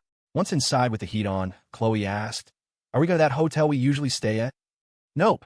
Wyatt took out his phone and smiled. "It's Saturday tomorrow, so let's just find a place nearby." "Oh." Wyatt scrolled through his phone for a long time. Khloe said impatiently, "There are hotels everywhere around here. What's taking you so long?" Wyatt grinned. "I'm trying to find one with a bathtub." "You want to take a bath?" Wyatt didn't say anything. He just looked at her, a mischievous smile on his face. Khloe instantly understood. She sat up straight, affecting a prim and proper air. "I'm not agreeing to get in with you. I haven't even asked. I can tell what you're thinking just by looking at your eyes." "Really? Now you look again." "I'm not looking." "Come on, look." "No." Wyatt booked a hotel online, and after driving over and getting the key card, they went up to the room. An expensive hotel really was different. The interior wasn't the standard hotel decor. The main room had an entire wall of floor-to-ceiling windows. Pulling back, the curtains revealed a distant view of the East River at night. Even the sofa had a chaise lounge. This room must be expensive, right? It's a bit pricey, but it's the off-season, and I got a discount online. Khloe put her bag down, took off her shoes, and slipped on the hotel's disposable slippers. I thought you said you were broke. I am. I only had a little over $2,000, and Mandy took 1,000. But it's fine. Dinner didn't cost much. If I'm really broke, I could just transfer a little from the company account. Come here. After changing her shoes, Khloe opened her bag and beckoned to Wyatt. What's up? Just come here. Wyatt walked over. Khloe pulled a set of men's skincare products from her bag and handed them to him. Here for you. I don't use this stuff. A bottle of face wash is the most I'll do. Nope. I had my mom send these specifically for you. You have to use them. I'm telling you, I'll be checking. What is all this? Toner, cleanser, lotion, and a few moisturizing face masks. Forget the face masks, Wyatt said immediately. If I use those in the dorm, they'll definitely make fun of me. Then go wash your face and use one right now. I want to shower first. Fine. You sure you don't want to join? No. Come on. Let's be reasonable. Rock, paper, scissors. Khloe quickly agreed. Okay. Rock, paper, scissors. Wyatt, rock. Khloe, paper. Khloe laughed. Haha, I win. Wyatt's face fell. I wasn't finished. Best 2 out of 3. Fine again. Rock, paper, scissors. Wyatt, scissors. Khloe, rock. Khloe was even happier. Haha, I win again. This time, before Wyatt could speak, Khloe cut him off. Don't you dare say best 3 out of 5. I'm not listening to you. You're cheating. But we never agreed on whether the winner gets to decide or the loser gets to decide. Of course the winner gets to decide. Haha, in my world, it's the opposite. Wyatt bent down, swept Khloe into his arms, and strode toward the bathroom. Khloe's slippers had long since fallen off. Her small feet dangled in the air as she yelled, "Put me down, put me down." 5 minutes later, Wyatt got his wish. They were lying in the same bathtub, their figures barely visible through the thick steam. What Khloe didn't realize was that the moment she agreed to play rock, paper, scissors, she had already consented. Our house needs to have a bathtub in the future, she said. MHM, he replied.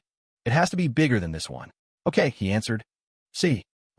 Investments didn't have a mandatory requirement for weekly or daily reports, but Jessica had developed the habit of writing a weekly summary every Friday afternoon. The summary didn't just record her work progress for the week. She would also write down everything worth noting, including the book she read, the lessons she learned, and her thoughts on various matters. She didn't show this summary to anyone. It was just a way to push herself forward. The real reason was that she didn't want to fall too far behind Wyatt, Sam, and the others. After finishing her summary, she saved it on her computer, picked up her bag, and left the office, clocking out for the day. Rachel at the front desk smiled. Leaving early today? Jessica nodded with a smile. I have something to do. See you next week. See you. Leaving the office building, Jessica walked to the subway station.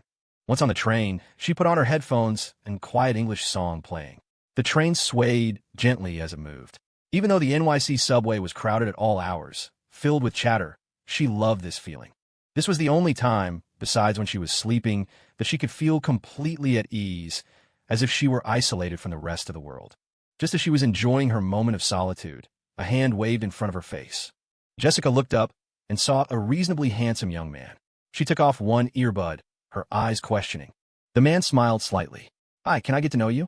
Maybe get your number. Jessica responded quickly, shaking her head and politely refusing. Sorry, I already have a boyfriend. Thanks. After saying that, she put her earbud back in. The man, hearing her response, quickly gave up. This was a common occurrence for Jessica. Most of the time, like this young man, they would politely leave after being rejected. Though I have a boyfriend excuse worked like a charm. But it didn't work on everyone, especially not on her classmates and fellow alumni.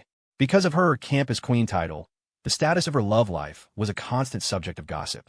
That was why she hated it when people called her that. When the train arrived at her stop, she followed the crowd out of the station. After a 10-minute walk, she arrived at the door of a small, renovated brownstone. Pushing the door open revealed a small courtyard, about 100 square feet, filled with flowers and plants. The air inside was fresh and clean. Grandma, I'm home. Jessica, you're back. A short-haired, elderly woman quickly walked to the door. She was wearing a dark purple jacket and reading glasses, a kind smile on her face. You could tell she had been an intellectual in her younger days. It smells so good. What are we having for dinner? All your favorites. Jessica went into the kitchen and was about to roll up her sleeves to help when her grandmother pushed her out. I don't need your help. You work so hard. Just relax at home on your days off. Jessica could argue with anyone, but she could never win against her grandmother. She could only obediently reply, "Okay, I'll go to my room then. Call me when it's ready. Go on, go on." Her grandmother waved her off, but then she remembered something. "Your father came by yesterday. He left something for you. I put it in your room." Jessica's smile faded, but she still replied, "Okay." She walked up to the second floor and pushed open the door to her room. Although it had been renovated last summer, the layout was still mostly the same. A wardrobe on the right, a full-size bed, and a desk next to it. She walked to the window, cracked it open to let the air circulate, and her gaze fell on a black leather case on the desk. After a moment's hesitation, she walked over and unzipped it. Inside was an old, dated-looking video camera. She turned it on and, after fiddling with it for a bit, saw that there were a dozen or so videos saved on it. She hadn't even clicked on them, but she could already see her mother's face in the thumbnails.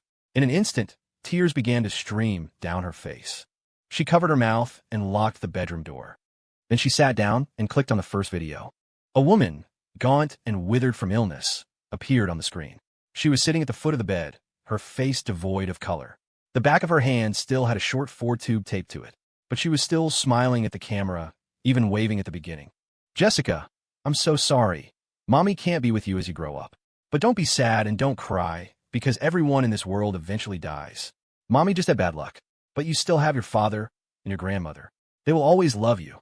After I record these videos, I'll have your father play one for you on your birthday every year. That way, it's like I'm growing up with you." Hi, it's me again. I don't have much time left, so I have to record these quickly.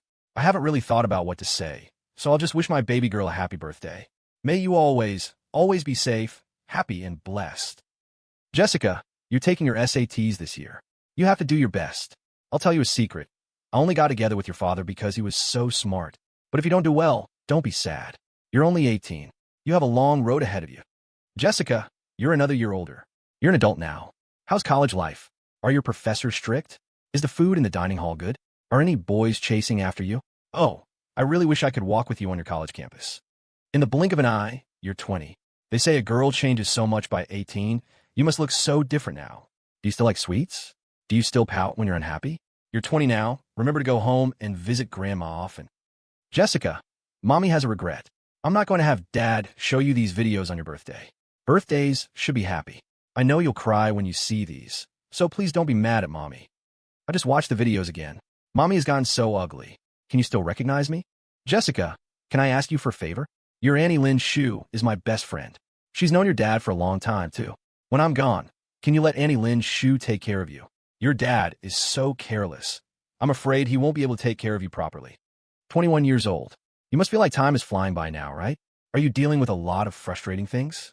Let me tell you, what seems important at 20 will feel like a small thing when you're 30. So don't think too much. You have to smile often. You look most beautiful when you smile. This is the last video mommy is recording for you because you've already graduated from college. From now on, you'll have to walk your own path. You'll meet many new friends and colleagues. Mommy hopes you can find a job you love, one where you don't have to stay up late or work overtime, and you get weekends off. Mommy also hopes you can find a boyfriend you love. It doesn't matter if he's handsome or not. The most important thing is that he treats you well and can take care of you. Mommy also hopes. Sobbing. Puts on oxygen tube. Mommy also hopes you can forget me. Don't think about the past. Look forward to the future. The future. Everything will be all right. Everything will. Mommy loves you. Tap, tap. Fat tears rolled from the corners of her eyes. Jessica Evans clamped a hand over her mouth, her body trembling softly as she stared at the frozen image on the camera's screen. She was crying, but she made no sound. "Jessie, honey, come down for dinner." Her grandmother's familiar voice called from downstairs, pulling her from the drowning pool of memory. Forcing back her grief, Jessica turned off the camera, tucked it into its black leather case, and pulled a handful of tissues from the box on her desk. She tried to wipe her face dry, but the tears wouldn't stop. When Jessica didn't come down, her grandmother climbed the stairs and knocked softly on her door. Jessica scrubbed her face one last time before opening it. She couldn't bring herself to look at her grandmother, keeping her head down as she brushed past her and hurried downstairs. The old woman glanced into the room, her eyes landing on the crumpled, damp tissues on the desk. She paused for a moment, then gently pulled the door closed and followed her granddaughter. "Is it good?" It's delicious. Then eat more. You can't afford to get any thinner. Okay, how's work been lately? It's good. Her grandmother pretended not to hear the catch in Jessica's voice, continuing to pile food onto her plate. Neither of them mentioned the past. Some things are forever etched in your mind, just like some people are impossible to forget. The next day, a Saturday night, Wyatt's phone buzzed with a text for Victor U. Victor, Vivien has officially decided. YW is moving to New York. Wyatt knew it was coming. Victor, was it your idea for her to come over to Elaine's today? Wyatt, it was. Victor, I knew it. Your idea worked like a charm. We didn't get back until after 4. She held the baby for the longest time. Wyatt, guess I'll be waiting for that wedding invitation then. Victor, yeah, shouldn't be too long now. October had felt endless, but as November arrived, the temperature dropped day by day. After a brief warm spell mid-month, the cold snapped back, plunging the city into the low 40s. In other parts of the country, 41 degrees might be nothing a good coat couldn't handle. But in the damp chill of the East Coast, it was enough to make anyone want to hibernate. Wyatt's life fell into a familiar rhythm, varying only slightly on the weekends. The company was stable, school was quiet, and there was no drama at home. He did, however, receive a steady stream of photos from Wendy King. The subject of every single one was Brandon. Some were just pictures of him with his arm around a girl, but others were explicit, X-rated snapshots from a bedroom. And in most of them, the woman was different. Wyatt had always known rich kids could be wild, but he'd never imagined this level of depravity. He never asked Wendy how she got the photos. He just told her to keep collecting them. And she did, a thrill running through her each time she added another piece of leverage to her collection. Ever since Leo had gotten his car, his trips to the music conservatory had become more frequent, and now that they had both met each other's parents, their relationship had accelerated. On Friday afternoon, neither of them had class. Leo drove over early to pick Sophie up, and they went to a small, local diner. After they each ordered a rice bowl, Leo grinned. That certification I was telling you about? I passed. The results just came out this morning. Really? Yeah. Leo nodded. But I have to take the advanced level exam in mid-December. You know, my technical skills are crap, so I'll probably have to spend a lot of time studying for it. That's fine, Sophie said, getting up from the booth. You should focus on studying. We could do stuff after your test. I'm going to get us a drink to celebrate. She walked over to the non-alcoholic cooler, grabbed a bottle of vitamin water, and asked the owner for 2 glasses before returning. She handed the bottle to Leo, but as he started to pour, she intercepted it. I'll get it. Leo watched her, a wide smile on his face. No matter how exhausting studying was, being with Sophie made him feel like he could breathe again. Cheers. Leo raised his glass and clinked it against hers. When their food arrived, 2 steaming rice bowls, Sophie immediately used her chopsticks to move the crispy chicken cutlet from her bowl to his. Leo frowned. Hey, you eat it. Why are you giving it to me? It's deep fried. It'll make me fat. Then why did you order it? Because I know you like it. Here, have some of my rice, too. I can't eat this much. She tilted her plate, spooning a generous portion of rice into his bowl. Leo looked down at his overflowing plate, then at Sophie's. He ate a couple of bites, then said suddenly, Sophie, I'm sorry. She looked up, confused. Sorry for what? It's just, whenever Wyatt or Michael treats us, it's always some big, fancy meal. I can only take you out for cheap rice bowls. I feel guilty about it. Are you crazy? Sophie put down her chopsticks, her face serious. What if I like eating cheap rice bowls with you? Is that not allowed? You're already working so hard. I would never compare you to Wyatt or the others. In my eyes, you're already doing great. Sophie, Leo's voice was heavy with emotion. I swear, I will give you a good life. I swear it. Looking into his earnest eyes, Sophie reached out and patted his head gently. She smiled. Okay, I know. Now hurry up and eat before your food gets cold. Yeah. They ate in comfortable silence, chatting about the small, trivial things that had happened recently. When they were finished, they walked out of the diner, hand in hand. Have you not been sleeping well? I can see the dark circles under your eyes. I'm fine, Leo said. Actually, there's something else I wanted to tell you. Go on. It's just. He hesitated. My roommates. They all go to bed really early in the winter. If I have my desk lamp on, it'll disturb them. I was thinking about renting an apartment somewhere close to campus. But isn't that really expensive? It's not too bad. I talked to my parents, and they're really supportive. Well, that's great. Why were you so hesitant to tell me? Leo scratched his head. I wanted to ask if you'd want to move in with me. Sophie didn't know how to respond. The question caught her completely off guard. Leo immediately backpedaled. It's okay if you don't want to. I was just asking. He was always like this. The moment she hesitated, he would rush to build her an escape route. His palm was sweating as he held her hand. Sophie thought for a moment, then traced a slow circle on his palm with her finger. In a small voice, she said, "I didn't say no. You'll do it. But the choice is mine. If I want to stay at the dorm, I'll stay at the dorm. If I want to. Of course. Whatever you want, I'll listen. You'll really do whatever I say?" "Yeah." Sophie stopped walking. Amid the bustling street, she tilted her head back and smiled. "Then right now, I want you to tell me you love me. Loud enough for everyone to hear." Leo took a deep breath and, without a second thought, yelled, "Sophie, I." Before he could get the last two words out, a blushing Sophie had already clamped her hand tightly over his mouth. By the time Wyatt arrived at the music conservatory, the sky was already growing dark. It was just after 5, but in the winter, night fell early. Cece came down from her dorm, and they decided to grab a bite to eat before heading straight back to the hotel. Once the cold set in, the desire to wander around vanished. "Did Mr. Moneybags not show up this week?" Wyatt asked. "Oh, he was here. Isabel had Michael pick her up this afternoon and take her to his office. And get this, she told me she put extra padding in her bra today. She texted me later saying Michael was completely mesmerized." In the past, Cece would never have discussed such things with Wyatt. But now, it seemed there was nothing she wasn't willing to share with him, even the most private topics. Wyatt just smiled. "Has your mom been in touch lately?" "A little, but not much." He nodded. "She hasn't texted me recently, either. She used to always check in on us. She's probably just busy." "I don't think so." "Then what is it?" "Your parents just got back together," Wyatt said with a grin.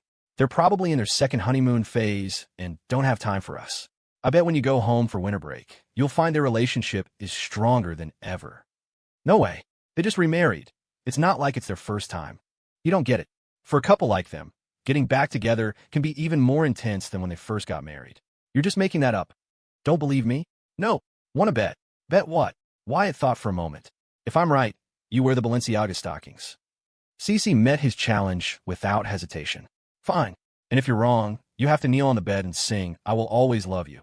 Wyatt slammed on the brakes. "Are you serious? That's high stakes." "What's so high stakes about it? It's not like you're singing for anyone else. Just for me." Wyatt's face fell. "Look, don't start picking up tricks from Isabel. She's all talk. She doesn't understand men. Don't listen to her. I'm not learning from her." The image of himself on his knees, belting out a Whitney Houston power ballad, was deeply unsettling. He quickly waved his hand in surrender. Okay, the bet's off. It's not a good deal for me if I lose." "You're such a coward. Making me kneel and sing that? I have my pride, you know." "Oh, really? Then what about when you insisted on washing my feet? Did you not have any pride then?" That was what?" Wyatt shot her a thumbs up. "You win. I can't argue with you anymore. You're the boss." Cece let out a triumphant little huff and laughed. As the car drove smoothly off campus, Cece lowered the window a crack, feeling the heater was making the car stuffy. She spotted a vendor selling roasted sweet potatoes by the side of the road and, despite not being particularly hungry, turned to Wyatt. "Stop the car." "What for?" She pointed. "I want one of those." Wyatt followed her finger, pulled the car over, and they walked toward the cart. They had bought sweet potatoes from this same spot once before. The owner was a woman in her mid-40s, clearly not a local, with a thick out-of-state accent, but her smile was warm. "You want a big one or a small one?" "A small one, please," Cece said. Wyatt wasn't a huge fan of sweet potatoes. He noticed a sign that said they also had baked pears and added, "I'll have a baked pear." "You got it." The owner skillfully pulled a sweet potato and a pear from the roaster. The sweet potato was wrapped in a paper bag, which she then placed inside a plastic one. The pear, still wrapped in foil, was nestled into a disposable plastic bowl. After Wyatt paid with his phone, he worried that a single baked pear wouldn't be enough to last him until morning. He ducked into a nearby shop and bought a savory scallion and pork flatbread. Back at the hotel, they cranked up the heat and sat on the sofa to eat. Cece took a few bites of her sweet potato, then watched as Wyatt peeled the foil lid off his baked pear. The center had been cored out and filled with dates and goji berries, releasing a fragrant cloud of steam. Just as Wyatt was about to take a bite of his flatbread, Cece decided her sweet potato wasn't so appealing anymore. She shoved it into Wyatt's hands, snatched his flatbread, and took a huge bite. Wyatt had known this would happen. As Cece picked up a spoon to sip the pear juice, he warned, "Careful, it's hot. Blow on it. I don't want the sweet potato anymore." "You finish it." Wyatt just smiled and, while eating the sweet potato, started a video call with his mom on his phone. "Hey, sweetie." "Hey, Mom. Have you eaten?" "We have." "Where's Dad?" "It's windy out." "So he went down to put the cover on the car?" "You have no idea. Ever since you bought him that car, he treats it like his most prized possession. He'd probably sleep in it if he could. What's the temperature there? In the mid-40s? There's frost on the lawn this morning. You and Dad, make sure you stay warm. Buy yourself some nice down jackets. Don't be cheap. I know. Are you at school right now? Or where are you? I'm with Cece. She's eating right now. Wyatt flipped the camera to show Cece. Thinking it was just a regular phone call, Cece was caught off guard by the video. Wyatt prompted her, "Quick, say hi to my mom." Without thinking, Cece blurted out, "Hi, Mom." Wyatt froze. On the other end of the video, Sarah froze. But Sarah recovered first, her face breaking into a huge grin. Cece, a second later, realized what she'd said. Her face flushed bright red. Wyatt quickly flipped the camera back to himself and joked, "See, Mom? Cece's already calling you Mom. Doesn't that mean you owe her a gift?" Yes, of course. I'll give it to you both when you come home." Cece pinched Wyatt's arm, shooting him a glare. He just grinned and continued chatting with his parents. The rest of the night passed quietly. The next morning, they went to Elaine Yang's house. The moment the door opened, they heard a baby wailing. Elaine was sitting on the sofa, still in her maternity clothes, trying to soothe the infant, but with little success. "You're here. Why is he crying so much?" "I don't know," Elaine said, exasperated. "I just fed him." Wyatt and Cece walked over. Now a month old, the baby's face had filled out with a bit of chub. He was crying with his eyes squeezed shut, his tiny hands balled into fists. "Did he wet his diaper?" "I don't think so. I just changed him." Wyatt held out his hands. "You want to try?" Cece scoffed. "And Elaine can't even calm him down. And you think you can?" "Let me try." Elaine trustingly handed the baby to Wyatt. He cradled him, rocking him gently while humming the tune of a simple lullaby. After a minute or two, the baby's cries subsided. He smacked his lips a few times, and just like that, seemed to fall asleep. Cece's eyes went wide.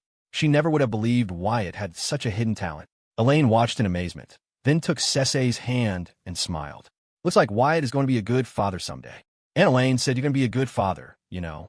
Driving back to the hotel that afternoon, Cece brought it up again. Wyatt grinned. "What about it? Is there a problem?" Cece pouted. "I don't know. I just have a hard time believing it." "Why not?"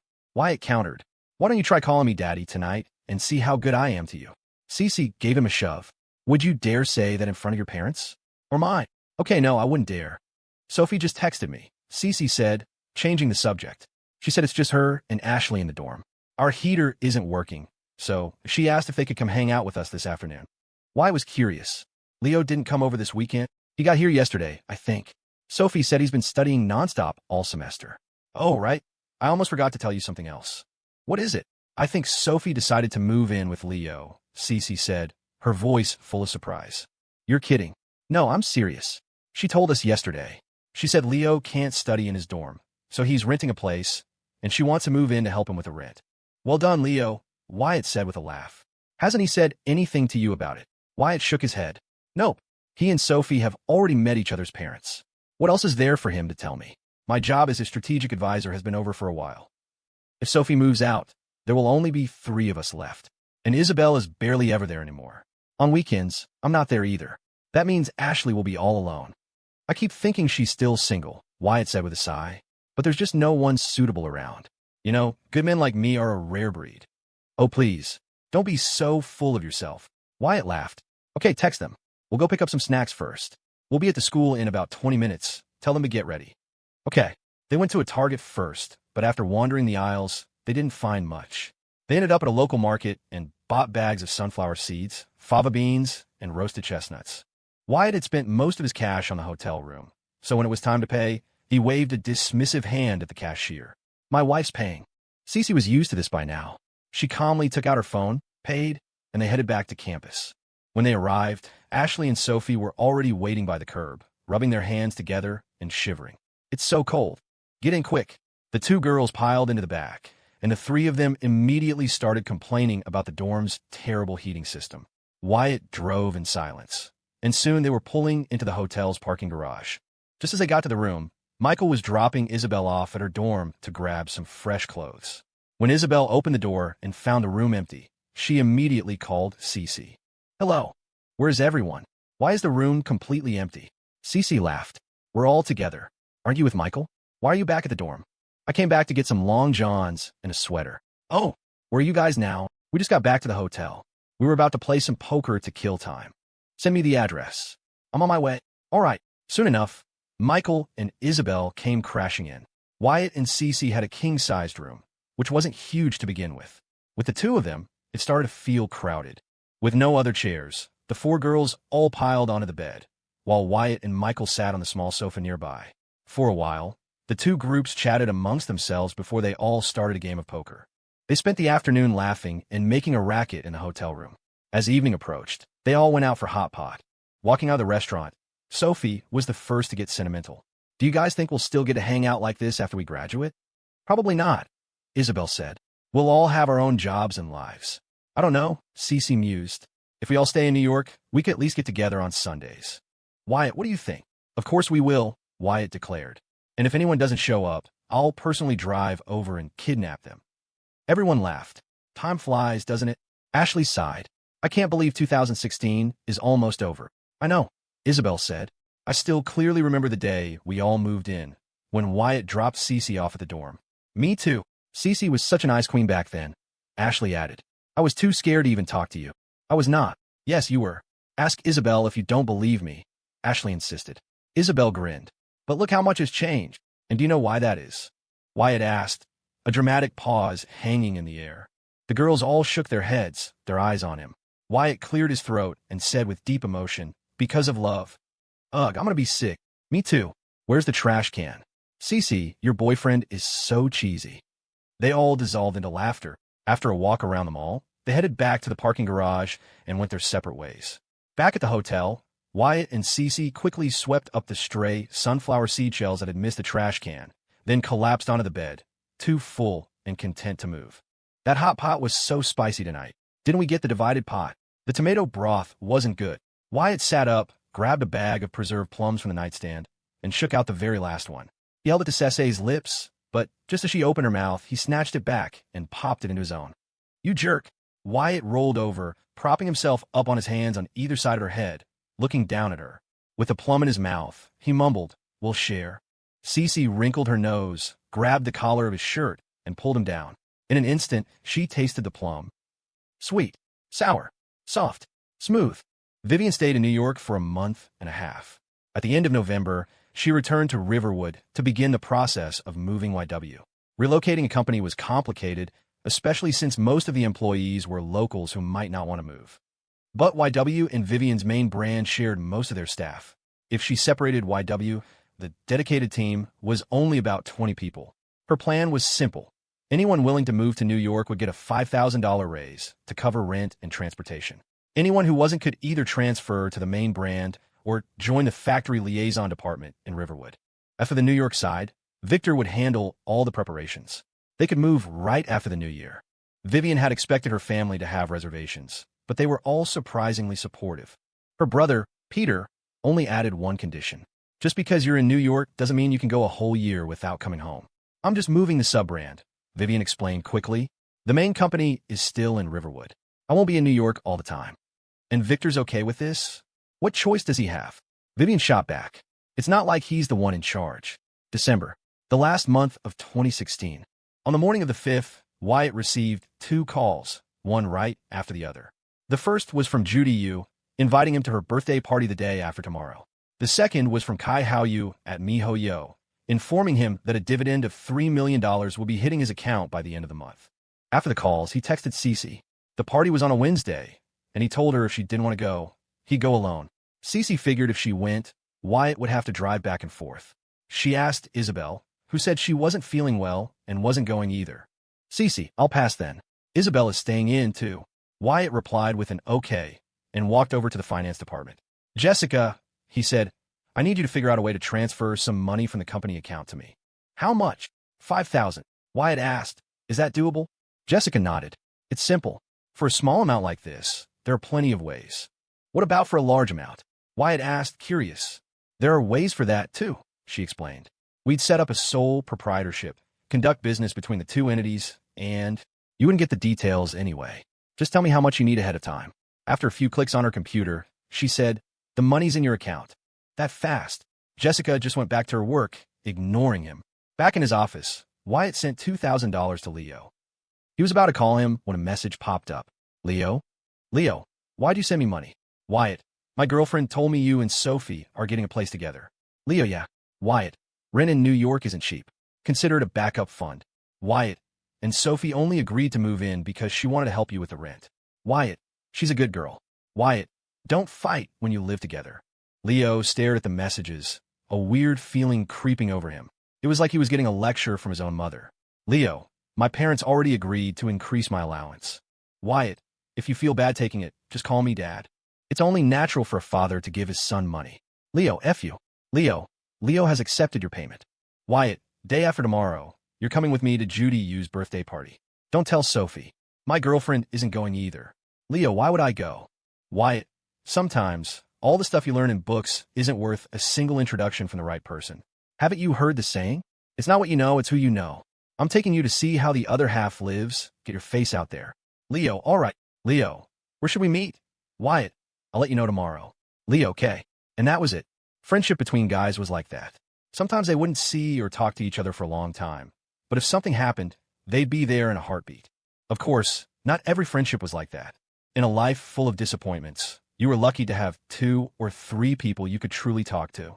In his past life, Wyatt didn't have many close friends. He only had Leo. The next afternoon, Wyatt drove straight to Leo's campus.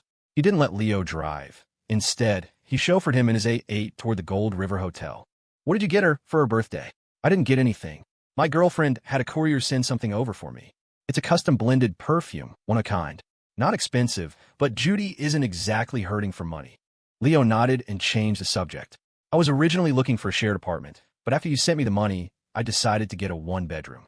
More privacy that way. Where are you renting? In a neighborhood halfway between my school and hers. It's about a 15-minute drive from either campus. That's good, Wyatt said with a nod. So Leo asked about moving in together. Is there anything I should know? Moving in together is basically a trial run for marriage, Wyatt said. You're both going to expose some of your flaws, but shouldn't be a big deal. You two have compatible personalities. Leo looked embarrassed. You think she'll mind that I snore? Wyatt laughed. It's fine. As long as she loves you, she'll tolerate you. That's the key word here, tolerance. Leo grunted in agreement and said no more. The south side of the Gold River Hotel housed the grand ballroom. The entrance was already packed with luxury cars of every make and model. The entire ballroom had been booked for the night, actually for 2 nights to allow for setup. Judy Yu, dressed in a stunning evening gown, was greeting guests at the door with her brother Victor by her side. Leo saw the scene from a distance and sighed. Is all this really necessary for a birthday? They call it a birthday party, but a lot of people are here to ask for favors. Her parents are bound to be here, and her dad is the CEO of the Gold River Group. The scraps that fall from his table are enough to feed a small company for a year. As Wyatt spoke, he pulled his car into a parking spot. He had just gotten out when he saw Brandon arriving at the same time. Brandon was decked out in a sharp suit, his hair slicked back, holding a gift box wrapped in pink paper. Compared to his elaborate gift, Wyatt's was practically pathetic, a single, small bottle of perfume. When Wyatt saw Brandon, Brandon saw him too. A flash of annoyance crossed Brandon's face before he strode quickly toward Judy. Aren't we going over? Leo asked. Let's wait for Michael. He should be here any second. Speak of the devil. Just as Wyatt finished his sentence, a McLaren roared up. Michael got out, and the 3 of them walked toward the entrance together. Judy, this is for you, Brandon said, presenting his carefully chosen gift. It's the latest Chanel handbag. It's not even out in the U.S. yet. I had someone buy it for me abroad. Judy glanced down at it, offered a formulaic thank you, and passed it to an assistant in charge of collecting gifts. There was a time when Judy was obsessed with bags. But once you have too many, the novelty wears off. Now a bag was just something to carry her things. Just as Brandon was about to say something else, Judy suddenly walked right past him. Brandon turned around to see. Michael, Wyatt, what took you two so long? Michael's face soured. I'm begging you, can you please be consistent? Either call us by our names or by our nicknames. You make me sound like some kind of court eunuch. Judy gave Michael a light slap on the back of his head. Where's my present? Didn't get you one, Michael said quickly. Just as Judy was about to unleash her wrath, Michael produced a gift box and handed it over. He didn't say what it was, and Judy didn't open it, as if neither of them cared. Wyatt took the opportunity to give Judy the perfume. Happy birthday, Judy. Judy laughed, a boisterous sound like a bandit queen. She slung one arm over Michael's shoulder and the other over Wyatt's, leading them into the ballroom. As Leo walked past Brandon, he clearly saw Brandon's hands clench into fists, his face contorted with rage. Just as Wyatt had said, This was more than just a birthday party. Inside, people were gathered in small groups, chatting. The most crowded spot, naturally, was around Richard Yu. He was surrounded by a swarm of people, most of them partners from the hotel industry. There were plenty of young people too, but Judy only knew most of them by acquaintance. They weren't close friends. Judy led Michael and Wyatt to a quiet seating area. They had only been talking for a few minutes when Richard Yu emerged from the crowd and called out, "Wyatt, come over here for a second." Startled by the unexpected summons, Wyatt walked over. Richard slung an arm around his shoulder and introduced him to the group. "This is the Wyatt I was telling you about. He's only 21, and he's already making a name for himself in the investment world." The men around Richard were seasoned flatterers. The moment he finished, they all started chiming in. A true talent, you can see it right away. Impressive. The younger generation is truly formidable. As they say, the river of talent never runs dry. It was a good thing Wyatt had a thick skin. The praise rolled right off him. If it had been Leo, he'd probably be grinning from ear to ear. In a matter of minutes, Wyatt had collected a stack of business cards. After Wyatt left, Brandon, who had taken a seat, watched from a distance. When he saw Richard with his arm around Wyatt, smiling as he introduced him to a crowd of powerful people, a bitter taste filled his mouth. He knew that even his own father didn't receive that kind of treatment from Richard Yu. The Gold River Group was a family business. When Richard retired, Victor would slide into his position without any opposition. Crestview Capital was different. His father was the chairman, yes, but above him was the board of directors. Given Brandon's performance at the company, there was no way the major shareholders would let him take his father's place. After nearly 20 minutes of polite conversation with the older generation, Wyatt headed back to his friends. The only problem was that Brandon had shamelessly occupied his seat. Just as Leo was about to get up and offer his spot, Judy shifted over, creating a space. "Wyatt, sit here," she beckoned. Wyatt didn't hesitate, sitting down between Victor and Judy. "What did my dad want?" Judy asked curiously. "Just introducing me to some people," Wyatt said, lowering his voice. "But honestly, most of them were just brown-nosers." Judy burst out laughing. Victor smiled too. "There are a few useful people in that group, though.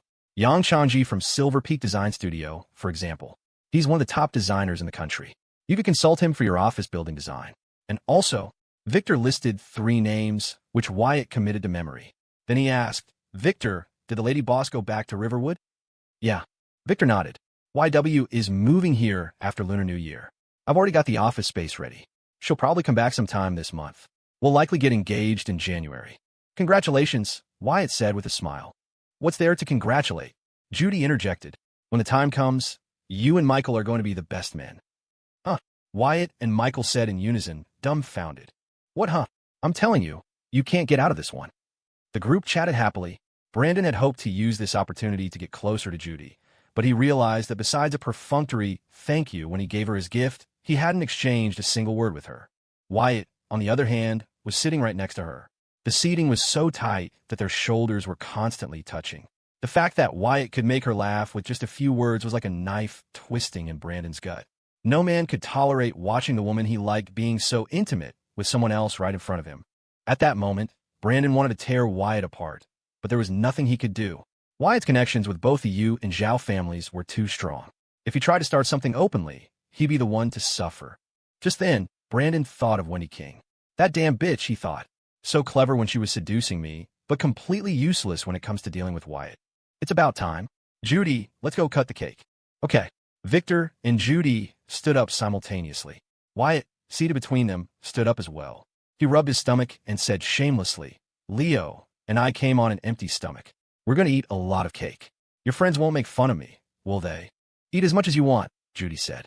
"With me here, no one would dare laugh at you." With that, she grabbed Wyatt's wrist and pulled him along. Brandon didn't follow. He watched Judy pull Wyatt by the hand, and the resentment in his heart reached its peak. He stormed out of the hotel, his lips trembling with rage. Normally, Judy wouldn't have been so physically familiar with Wyatt. Tonight, it was all an act for Brandon's benefit. When Wyatt mentioned that Brandon had left, Judy immediately let go of his hand. She laughed and praised him. "Not bad, pretty quick on the uptake." Wyatt grinned. "If I didn't have at least that much awareness, how would I get by in this world?" From the look in his eyes just now, Michael added, "He probably hates your guts now. I've already offended him before." "Don't worry," Judy said dismissively. "If he dares to bully you, just tell me. Besides, you're a big shot now. I doubt he'd try anything." Wyatt just smiled and said nothing. He wouldn't tell anyone about Wendy King. That was his hidden trump card. Standing nearby, Leo finally understood that he had just witnessed a masterfully staged play. No wonder Judy had been so warm at the entrance. No wonder she had deliberately made Wyatt sit next to her. It was all for Brandon. Leo had to admit, when it came to emotional intelligence, he was leagues behind Wyatt. Time for cake. Light the candles.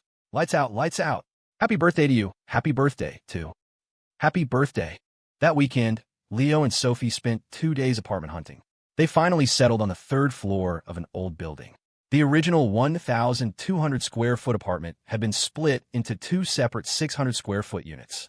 Because it was an older building in a neighborhood with several universities and a large student population, the rent was relatively cheap and the area had everything they needed. The only thing that surprised Leo was the landlord's requirement of 2 months' rent for deposit and 1 month in advance. It was a huge upfront payment. If Wyatt hadn't sent him that $2,000, he would have been tightening his belt for the foreseeable future. After signing the lease on Sunday afternoon, they went on a massive shopping trip. The apartment came with most of the basics, but Leo bought a full arsenal of oil, salt, soy sauce, and vinegar, determined to cook their own meals. Time was short, so they couldn't move in right away. Leo wasn't in a rush. His plan was to gradually move their things over during the week and officially settle in next weekend. Before Wyatt left the music conservatory, he stopped by their new place. Seeing it, he thought about how Leo was about to start a life with Sophie, and a wave of emotion washed over him. Thinking about the past, and then about the present, he couldn't help but sigh. We're finally getting the lives we used to dream about. After the heavy snows of early December, the weather turned bitterly cold. Even with a thick coat, the wind would find its way up your sleeves. The office heat was on full blast all day. Even Sam would borrow Chris's or Wyatt's car to drive to the cafeteria for lunch. Following the success of Toasties, the firm had invested in a few smaller projects. The capital involved wasn't large, so Wyatt barely had to worry about them. He thought December would pass quietly.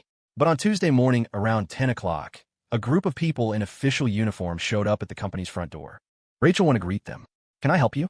The woman in the lead presented her credentials, her tone icy. "We're from the IRS. Is your boss here?" One moment, seeing their grim expressions, Rachel hurried to Wyatt's office. Wyatt listened, then walked out to the reception area. By the time he got there, the group had already entered the finance office. Jessica, confused, followed Wyatt to the doorway. "Hello, I'm the owner of Investments. Hello, we're from the Internal Revenue Service. We've received a report that your company is suspected of tax evasion. Please cooperate with our investigation. During this period, we will be temporarily freezing your company's accounts." Tax evasion? Wyatt's head spun. He stared at her. "How is that possible? Who reported us?" "I'm sorry, we can't disclose that," the woman replied coolly. "Who is the head of finance?" "I am." Jessica stepped forward. "Please come with me. We need your cooperation." "Okay." It was clearly Jessica's first time dealing with something like this. She nodded hesitantly. After they went into the finance office, Chris rushed over. "What's going on? Why would we get reported out of the blue?" Wyatt shook his head. "I don't know. We haven't pissed anyone off recently, have we?" Chris asked, bewildered. "What about our current projects?" Wyatt didn't answer. His face was grim as he walked back to his office. The rest of the office was in chaos. He sat down and immediately called Michael. "Yeah, my company just got reported for tax evasion," Wyatt said, getting straight to the point. "The IRS is here now. I suspect Brandon is behind this." Michael's brow furrowed. "When did this happen?" "Just now. We went to Judy's birthday party last week, and this Monday, the IRS shows up. I haven't offended anyone else. If it wasn't him, I can't think of who else it could be. A guy like him is capable of anything. What are you going to do?" "Don't ask. Just act like nothing happened. I have my own way of handling things." Wyatt hung up. Michael put down his phone, thinking about what Wyatt had said. He couldn't help but shake his head and smile wryly. "Brandon, oh Brandon. You could have picked a fight with anyone, but you had to pick Wyatt. You're no match for him." That evening, Wyatt called Jessica into his office. "Will they find any problems with our taxes?" Jessica shook her head. "No, we haven't done anything wrong." "Good. Just take a few days off. This is someone messing with us." "Who did you piss off?" "Don't ask," Wyatt said with a tired smile. "It has nothing to do with you. This is business. Even if you don't go looking for trouble, people will get jealous when they see your company doing well." Jessica nodded and left. After she was gone, Wyatt opened his computer and went to the Crestview Capital website. On the homepage was a portfolio menu. Clicking on it revealed a list of all the companies Crestview had invested in. Wyatt scrolled down, then back up. He clicked on a link for a company called Bloom Live. Among the photos Wendy King had sent him, several of the women were streamers from this platform. That's why the name caught his eye. A little digging revealed a crucial piece of information. The company behind Bloom Live was scheduled to go public on the New York Stock Exchange on New Year's Day. Wyatt laughed out loud. He opened his messenger and sent a message to Wendy King. Wyatt, you there? Wendy, just got off work. Wyatt, get ready. It's time to close the net. Wendy, what do I need to do? Wyatt, put all the photos and videos you have into a zip file. Then, anonymously send it to any media outlet that might be interested. The more, the better. Wendy, when should I send it? Wyatt thought for a moment. Wyatt, December 30th. Wendy, why that day? Wyatt, Bloom Live is about to go public. 2 days before their IPO, a story suddenly breaks that the son of the chairman of their main investor is involved with multiple streamers on their platform. With that kind of public backlash, do you think they'll still be able to go public? Wyatt, not only will he become a social pariah, but his father will be dragged down with him. You think he'll be living the good life after that? Wendy, I'll do it. Wendy had been waiting for this day for a long time. Lately, she'd been having nightmares of Brandon choking her, humiliating her. She was just one of the many women he had discarded. But he never could have imagined that this one not only held a grudge, but was also far from being as stupid as he thought. Wyatt had never asked, but he could guess how much effort Wendy had put in to get those photos. This was what it meant to lift a rock only to drop it on your own feet. There were still over 2 weeks until the end of the month. Wyatt decided not to make a fuss. As long as the company's taxes were in order, it didn't matter if business halted for a few days. The more clueless he acted, the more Brandon would let his guard down, probably assuming Wyatt would never suspect him. Let the bullets fly for a while. What's coming will come. On Wednesday night, Wyatt sent a message to the company group chat. Everyone, the tax audit should be wrapped up by Friday. Other than the finance team, who needs to stay and cooperate. Everyone else can take the next 2 days off. No need to come in on Saturday or Sunday either. We'll communicate through the group chat if anything comes up. The chat exploded with replies. Long live the boss. Yes. The next morning, Wyatt drove straight to the music conservatory. On the way, he got a message from his aunt. She was complaining that Mandy, in her quest to look pretty, was always underdressed for the cold. She could manage her at home, but now that she was at college, she couldn't. His aunt didn't spell it out, but Wyatt understood. He sent back a voice message. Got it, Aunt Sharon. I actually have a couple of free days. I'll go check up on her. Yes, you go talk to her. She listens to you now. Mandy listened to Wyatt because he wasn't just her cousin. He was her creditor and quite possibly her future safety net. Wyatt had lunch with Cece at the campus cafeteria. Cece had a mandatory class in the afternoon that she couldn't skip, so she told Wyatt to go rest at the hotel and pick her up when she was done. Wyatt showed Cece the text from his aunt. I'm going to swing by Mandy's school this afternoon, he said with a smile. We can all go out for hot pot tonight. Okay. After the initial novelty wore off, Mandy was finding college a bit dull. At first, she had been out all the time. Now, she was tired of partying. Her social circles had solidified, and as the weather grew colder, she spent most of her time in her dorm watching boring TV shows and gossiping about celebrities. University life was starting to feel tedious. It was nothing like her summer as her cousin's little sidekick. That had been an adventure, a chance to see the world, even meet celebrities. Just as Mandy was languishing in her dorm, her phone rang. It was Wyatt. Mandy jumped. The number of times Wyatt had called her could be counted on one hand. She quickly answered, her voice exceptionally sweet. Hello, cousin. You have class this afternoon? No, come downstairs. I said come downstairs. I'm outside your dorm. Oh, I'll be right down. Mandy hung up and dashed out her room. Ever since the day Wyatt had come by and Blake Lively had gotten out of her car to greet him, Wyatt had been shrouded in an aura of mystery in the eyes of Mandy's 3 roommates. Seeing her run out, Ashley was the first to the balcony to peer down. The other 2 quickly followed. Outside the dorm, Wyatt stood by his car. When Mandy ran up, he gave her a once-over. Lift up your pant leg, let me see. What, Hurry up. Cousin, you can't do this. We're family. Even if you have a leg fetish, you can't. Before Mandy could finish, Wyatt stepped forward and pulled up her pant leg himself. Seeing no thermal underwear underneath, he pinched her ear. What is going on in that head of yours? I'm here on your mother's orders to see if you're wearing your long johns. You're really something else. It's freezing, and you're just wearing a single pair of jeans. Just you wait. I'm calling your mom right now. No. Cousin, I was wrong. Mandy begged. Please don't tell my mom. She'll just call and nag me for 2 hours straight. Get your ass upstairs and put on some real clothes. And change that jacket. I don't have a thick down jacket. Didn't you tell me last time you spent all your money on clothes? Mandy giggled. I bought fall clothes. Clothes are so expensive now. One jacket is a few $100s. At the rate you spend, even if your dad was a millionaire, it wouldn't be enough. Exactly. A lifetime of my dad's earnings probably isn't even what you make in a year. Get lost. And don't stand so close to me. Oh, come on, cousin. Mandy whined, pulling on his sleeve, a master of the art of wheedling. Wyatt waved her off impatiently. Go put on some long johns. I'll wait in the car. I'm taking you to buy a proper winter coat. I'll bill your mom for it later. You got it. Mandy ran back upstairs. 5 minutes later, she came down again, beaming. Wyatt took her to the nearest mall. Mandy was about to march into one of the high-end foreign brand stores when Wyatt grabbed her and forcibly steered her into a Columbia store. Pick one yourself. When you're done, change into it. Your cousin-in-law gets out of class around 3, and I have to go pick her up. Fine. Mandy ended up choosing a short, royal blue down jacket and a long black one. She came out of the fitting room and asked Wyatt which one looked better. Wyatt shot back. Who cares what looks better? Buy the one that's warmer. I'm not your boyfriend. Why are you asking me for fashion advice? Mandy pouted and grumbled under her breath, but ultimately chose the long black one, mainly because it was more versatile. After paying, Wyatt drove Mandy to the music conservatory. That evening, during dinner, Wyatt started a video call with his aunt. She was delighted to see the three of them eating together. When you have time during winter break, come stay with us in Philly for a few days, she said. Philadelphia was only an hour's drive from New York. Wyatt readily agreed and handed the phone to Mandy. Fearing a lecture, Mandy immediately started showing off her newly acquired long johns and the down jacket Wyatt had just bought her. She still got an earful. After hanging up, while Cece was there, Mandy put on a pleading face. Cousin, you're staying in New York for a while during winter break, right? Yeah. Can I stay too? Just like during the summer. We can all go to Philly together. In your dreams. Cousin. Seeing Wyatt was immune to her charms, Mandy turned her big, hopeful eyes to Cece. Just as Cece was about to speak, Wyatt cut her off. Think carefully.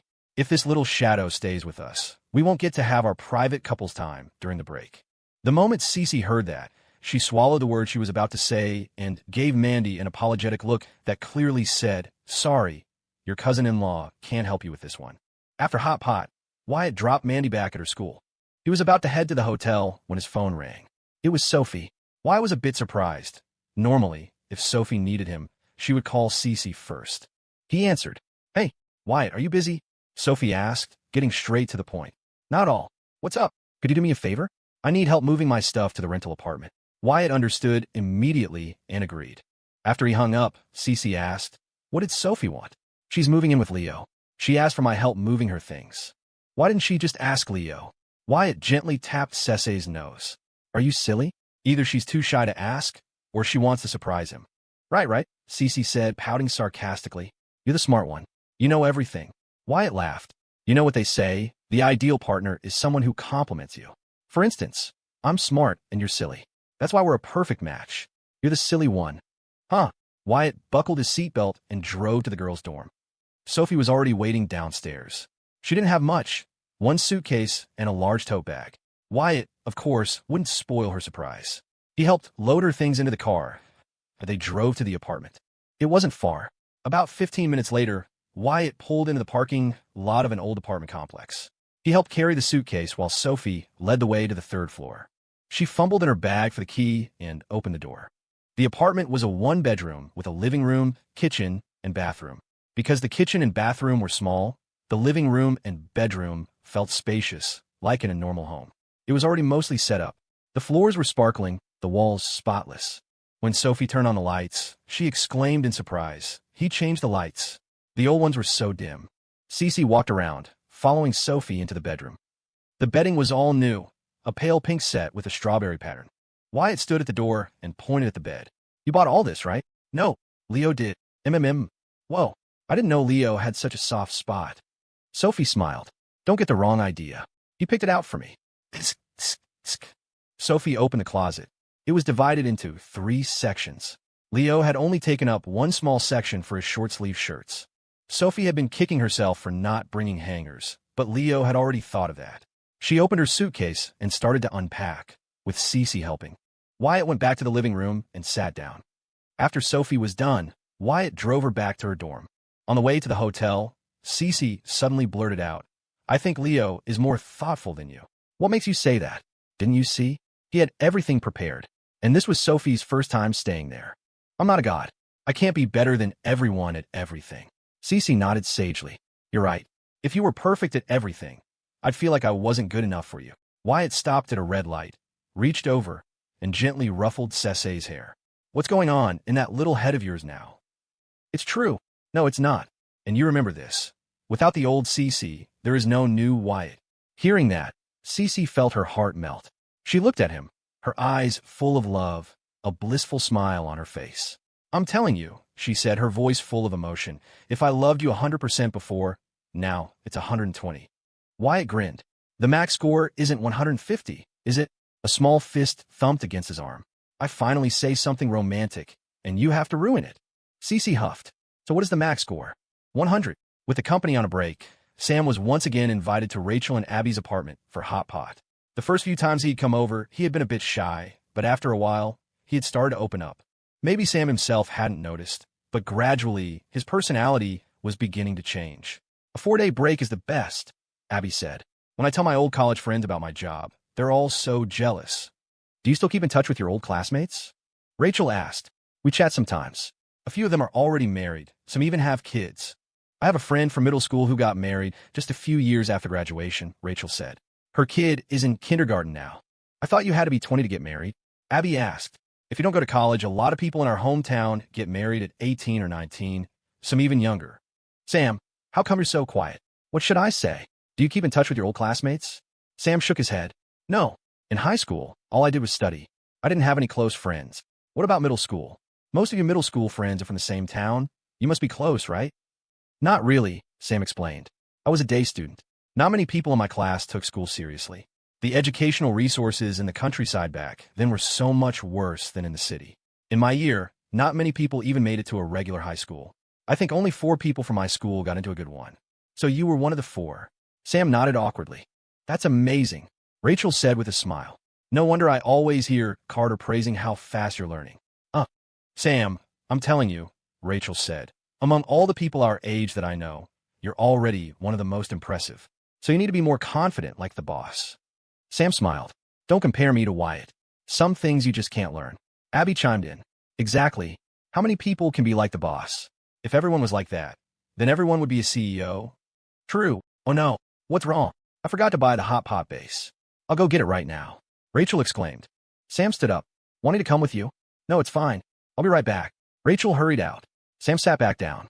Abby turned off the stove and came to sit at the table. With Rachel gone, a sudden silence fell over them. Abby glanced up at Sam. Sam tentatively glanced at Abby. When their eyes met, they both immediately looked down. One's face turned red. The other's ears turned red. As soon as his last class on Friday ended, Leo jumped in his Mazda and drove to the music conservatory. He was too embarrassed to ask Sophie directly if she was moving in tonight, but the thought had been nagging at him all day, making him completely distracted. Sophie had seen right through him. She deliberately didn't bring it up, acting as if she had forgotten her promise to move in with him. They had lunch, then met up with Cece and Wyatt for a movie. After dinner, seeing Wyatt drive away with Cece, a wave of disappointment washed over Leo. Should we head back now? He asked, his voice flat. Okay. Leo got in the car and started driving toward the music conservatory. But halfway there, Sophie feigned a look of confusion. Where are you going? I'm taking you back to your dorm, right? Didn't we agree last week that I would move in this weekend? Leo stared at her, dumbfounded. But you haven't moved your stuff yet. I moved it yesterday. Leo was completely baffled. How did you move it? I asked Wyatt for help. He was there yesterday. Leo was stunned.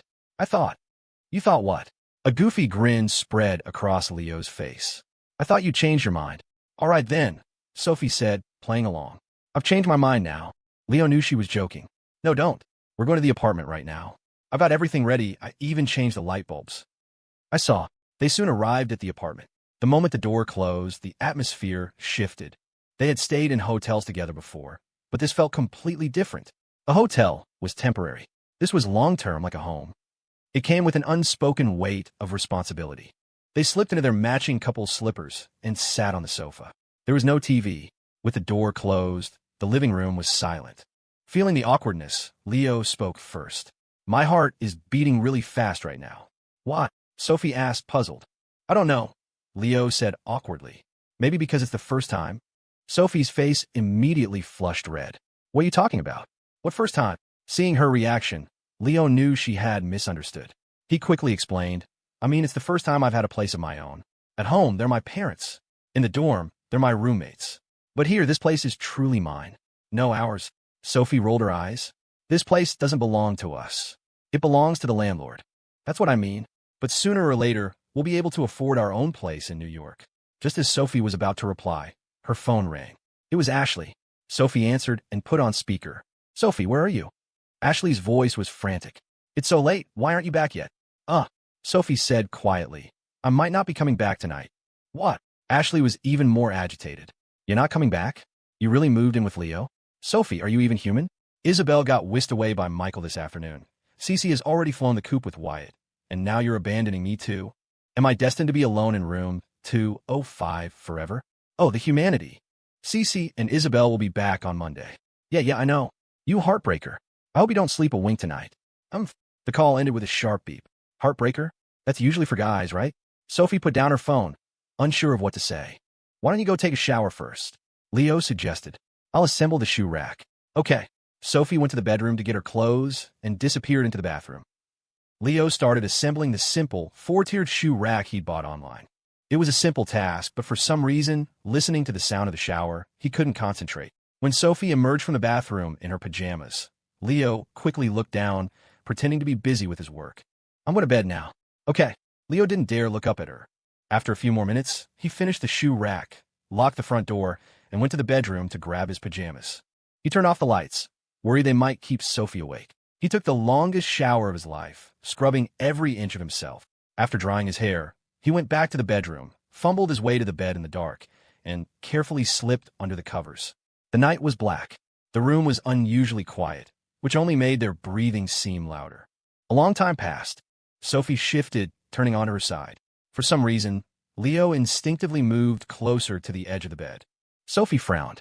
Cece said it wasn't cold at all when they slept together. Why do I feel a draft in the middle of the bed?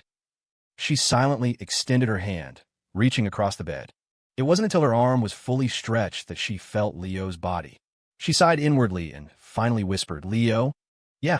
Are you disgusted by me? She asked. No, of course not. Then why are you so far away? Come closer. There's a draft here. It's chilly. Leo quickly scooted over. A little closer. He moved again. What is wrong with you? Sophie sat bolt upright, flicked on the lamp, grabbed Leo's pillow, placed it right next to hers, and pointed. You sleep here. Leo gave an awkward smile and finally moved over. Sophie turned off the light and lay back down. Now, she could finally feel the warmth radiating from his body. But it wasn't enough. From the day she had agreed to move in with him, Sophie had been prepared for this. So she made a request that made Leo's face burn. Leo, yeah, hold me. Hurry up. Oh, Leo clenched his jaw, turned on his side, and wrapped his arms around her. The moment he held her, Sophie's toes curled, but she forced herself to stay calm, her eyes squeezed shut. Leo's hand rested on her stomach, completely still. Let's sleep now. Okay. The temperature under the covers began to rise steadily. Sophie finally understood why Cece had said it wouldn't be cold. But wasn't it getting a little too hot now? What should she do? Should she ask him to move away? But she was the one who had just asked him to hold her. Sophie's face was scalding. Did you forget to take something out of your pocket? It's kind of poking me. Leo's face turned beet red. He quickly rolled over and lay flat on his back. Phew. Sophie let out a long sigh of relief. Ashley's curse had worked, at least a little. Sophie didn't sleep well for the first half of the night. But in the early hours of the morning, hearing Leo's soft snores, she finally drifted off. Final exams were scheduled to start on January 5th. After this week, the last month of cramming, what college students called the last-minute prayer month, would officially begin. At the company, the tax audit had concluded on Friday.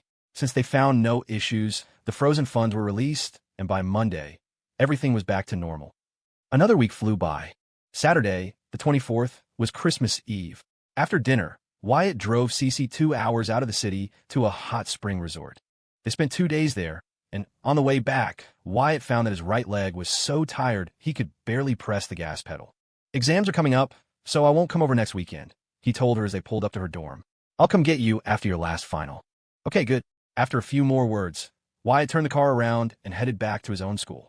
The next morning, Wyatt had just arrived at the company when he received some good news. MiHoYo had sent over the year's dividend. The promised $3 million had become $2.4 million after taxes, but seeing the 8-figure balance in his account, Wyatt was still ecstatic. Excluding the company, this was the most money he had ever had to his name.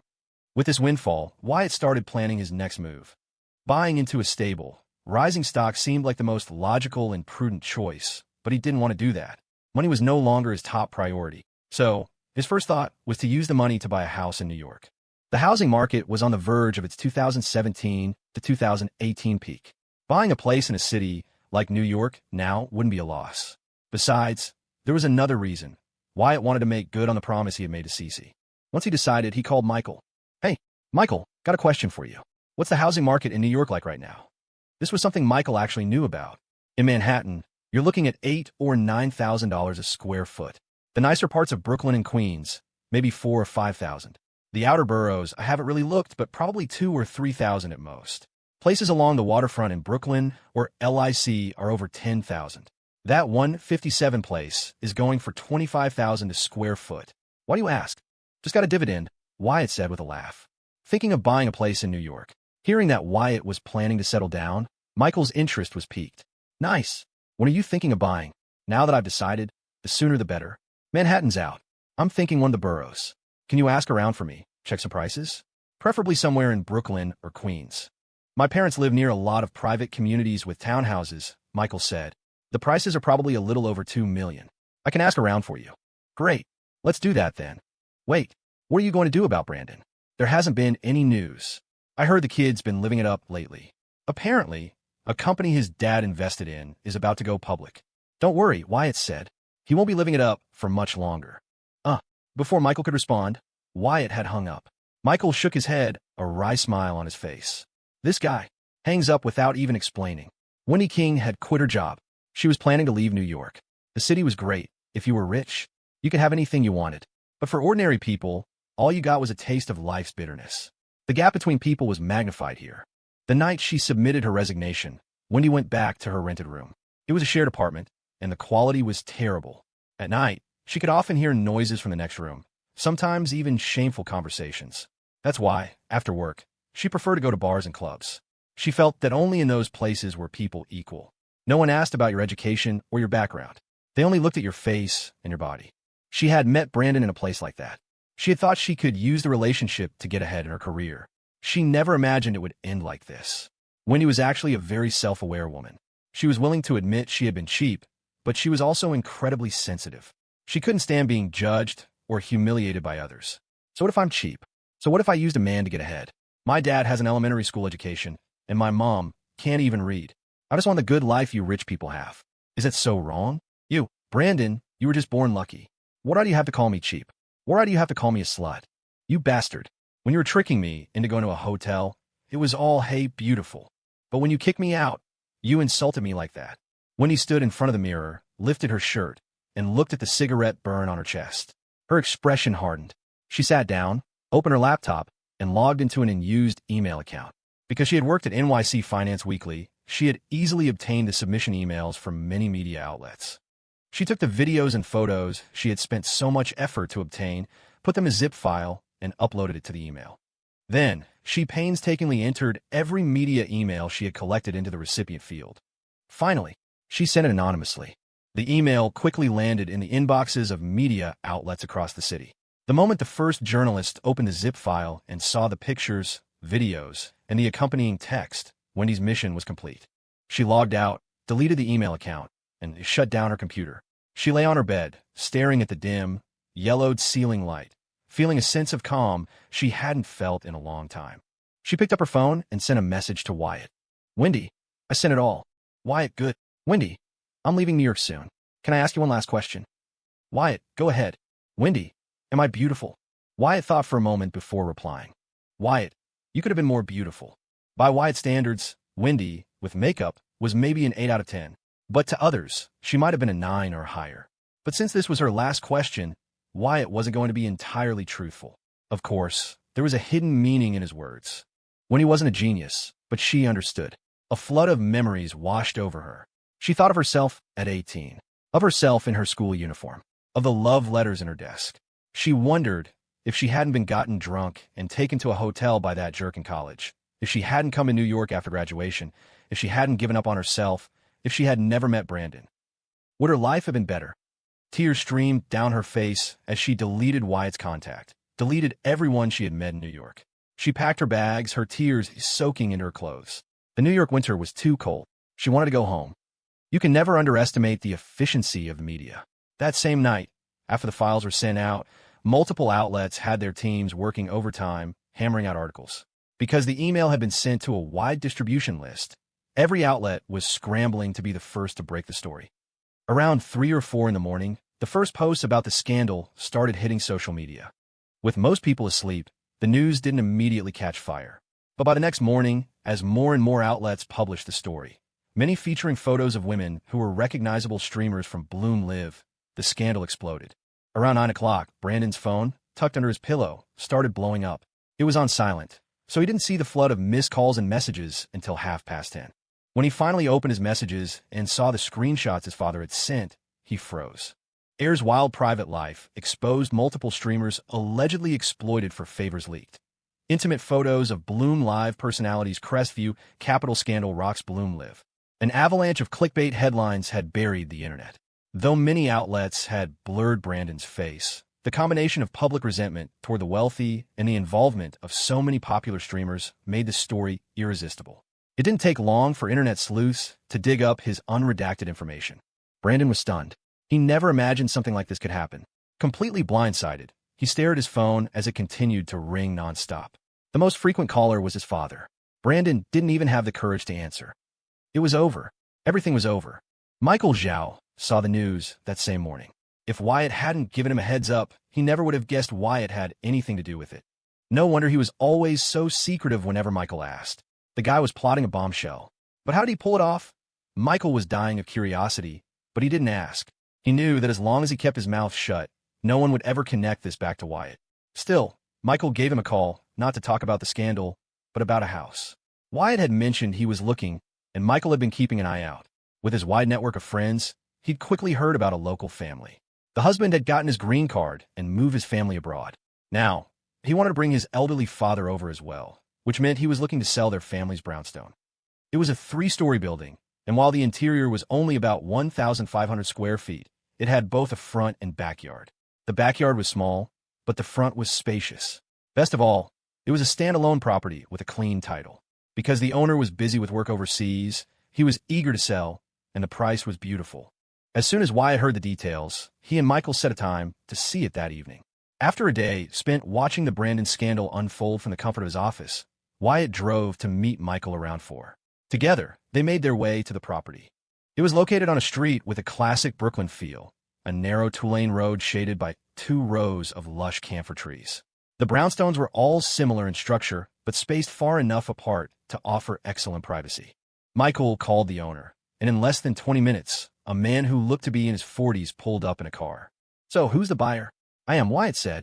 The man looked at Wyatt's youthful face with a hint of skepticism. Michael saw his hesitation and jumped in with a smile. "His name is Wyatt. He runs his own company. You can look him up online, so you don't have to worry about whether he can afford it." The man nodded quickly. "Young man, I'm in a hurry to sell this place. Even though we're a little ways out, we're still very close to the heart of the city. I talked to a realtor, and they said they'd list it for a lot more. So, my price is firm at $2.5 million, and I need the full amount in cash." "No problem," Wyatt said. "If the house is right, we can sign the papers and transfer the title anytime." "Excellent." The man took out his keys, unlocked the door, and led them inside. The front yard was indeed large, as evidenced by the sizable vegetable patch. The interior was nothing special. The decor was dated and would definitely need a full renovation. Wyatt did a full tour, walking through all 3 floors, and was generally satisfied. "What do you think?" Michael asked. "It's great. When are you free to sign the contract?" The man seemed surprised by how decisive Wyatt was. He paused for a second before replying. "Tomorrow would be good. I need to get everything settled here in the States before the end of the month." "Sound good. I'll wait for your call. Talk to you then." Later, they shook hands and left. That night, Wyatt told Khloe everything. He had no intention of hiding it from her. A house for one person is just a building. A house for 2 is a home. He sent her the photos he'd taken that evening, and together they started planning the renovation. Meanwhile, Brandon finally forced himself to go home. The moment he pushed open the door, He could feel the oppressive weight in the air. His father was sitting on the sofa, his face a thunderous mask. The woman beside him didn't dare to breathe. Seeing Brandon, his father's voice was ice. "So you decided to show your face." Brandon didn't dare respond. "What the hell is going on with that stuff online?" I don't know. You don't know." His father's anger erupted. He shot up from the sofa and kicked Brandon hard in the chest. As Brandon crumpled to the floor, his father pulled the belt from his waist and started whipping him, shouting with every strike. "I told you to work, and you couldn't do it right. Losing $20 million on one project. I told you not to work, and you spend your days drinking and messing around. Let me tell you, those old bastards on the board of directors already know about this. They're probably going to oust me this time. You've really done it now. I've been the chairman of Crestview Capital for years, and in the end, my own son is the one to bring me down. How did I raise such a worthless, destructive brat?" "Stop. Please stop hitting him. He's your son." The woman, seeing the belt fall again and again, threw herself over Brandon's body. But his father was a man of violent temper, and the fallout from this scandal was far more severe than Brandon could have imagined. He didn't stop. The woman began to wail. "You're the one who spoiled him." His father finally threw the belt to the floor and collapsed back onto the sofa, his face a grimace of fury. With a scandal this big, Bloom-Liv's plans for an IPO were dead in the water. Not only had Crestview Capital lost a golden opportunity to cash in, but the company's reputation was now stained. Brandon's father could already picture the board meeting tomorrow, the accusations the other directors would hurl at him. Once they removed him, what would he do? "What are you crying for?" he roared. "Both of you shut up. In a few days, I'm sending you two abroad. And don't you dare come back without my permission. You'll stay there and rot." Brandon was sent abroad in a hurry, even faster than expected. The reason was that one of the streamer's top donors, Furious, had hired someone to dox Brandon. The very next day, several unmarked cars were parked outside his house. Terrified of things escalating, his father quickly arranged for him to be spirited away to a boarding school in Switzerland. The story dominated the online news cycle for a few days before being buried by the next trending topic, but it still had a massive impact on Brandon's father. Just as he'd predicted, he was removed from his position as chairman at the next board meeting. Though he remained on the board of directors, his influence within the company had plummeted. Wyatt paid the matter no more attention. On the last day of the month, he finalized the purchase of the brownstone.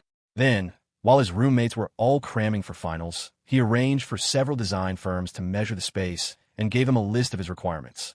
The plan was to finalize the design by the end of the year, start renovations in the spring, and move in during the fall of their senior year. Final exams began as scheduled. If his advisor, Ms. Sutton, hadn't called him beforehand to remind him to at least show up and make an appearance, Wyatt wouldn't have even bothered to go. After the winter solstice, the days grew shorter. By 4:30 in the afternoon, it was practically dark. Khloe's exams finished a few days after his, so Wyatt didn't head over to the music school right away. But the very next day, Mandy showed up at his office, dragging a suitcase behind her. Wyatt's eyes went wide when he saw her walk in. "What are you doing here?" he asked, shocked. "I'm on vacation." "If you're on vacation, you go home. What are you doing here?" Mandy grinned. "I already told my mom I'm going back with you. And did I fucking agree to that?" Mandy didn't offer an explanation. Going home was boring. Staying in New York meant freedom, and having someone to treat her to good food and fun. "Don't play dumb. Say something." Cousin Mandy pulled out her signature move, pouting her lips and putting on a cute, pleading voice. "Don't worry, I won't bother you and my cousin-in-law. Get out." "Fine." Mandy switched tactics, pretending to retreat. "I'll just go to the station right now. If my mom asks, I'll just tell her my dear cousin told me to get out." With that, she turned to leave. Wyatt crossed his arms, watching her performance with an amused expression. Mandy counted down silently in her head. 3, 2, 1. Why isn't he stopping me? She slowed her pace and counted again. Still nothing. Now she was panicking. She paused at the door, turned to peek at Wyatt. Seeing that he hadn't fallen for her bluff at all, she was at a loss. Wyatt's voice was cold.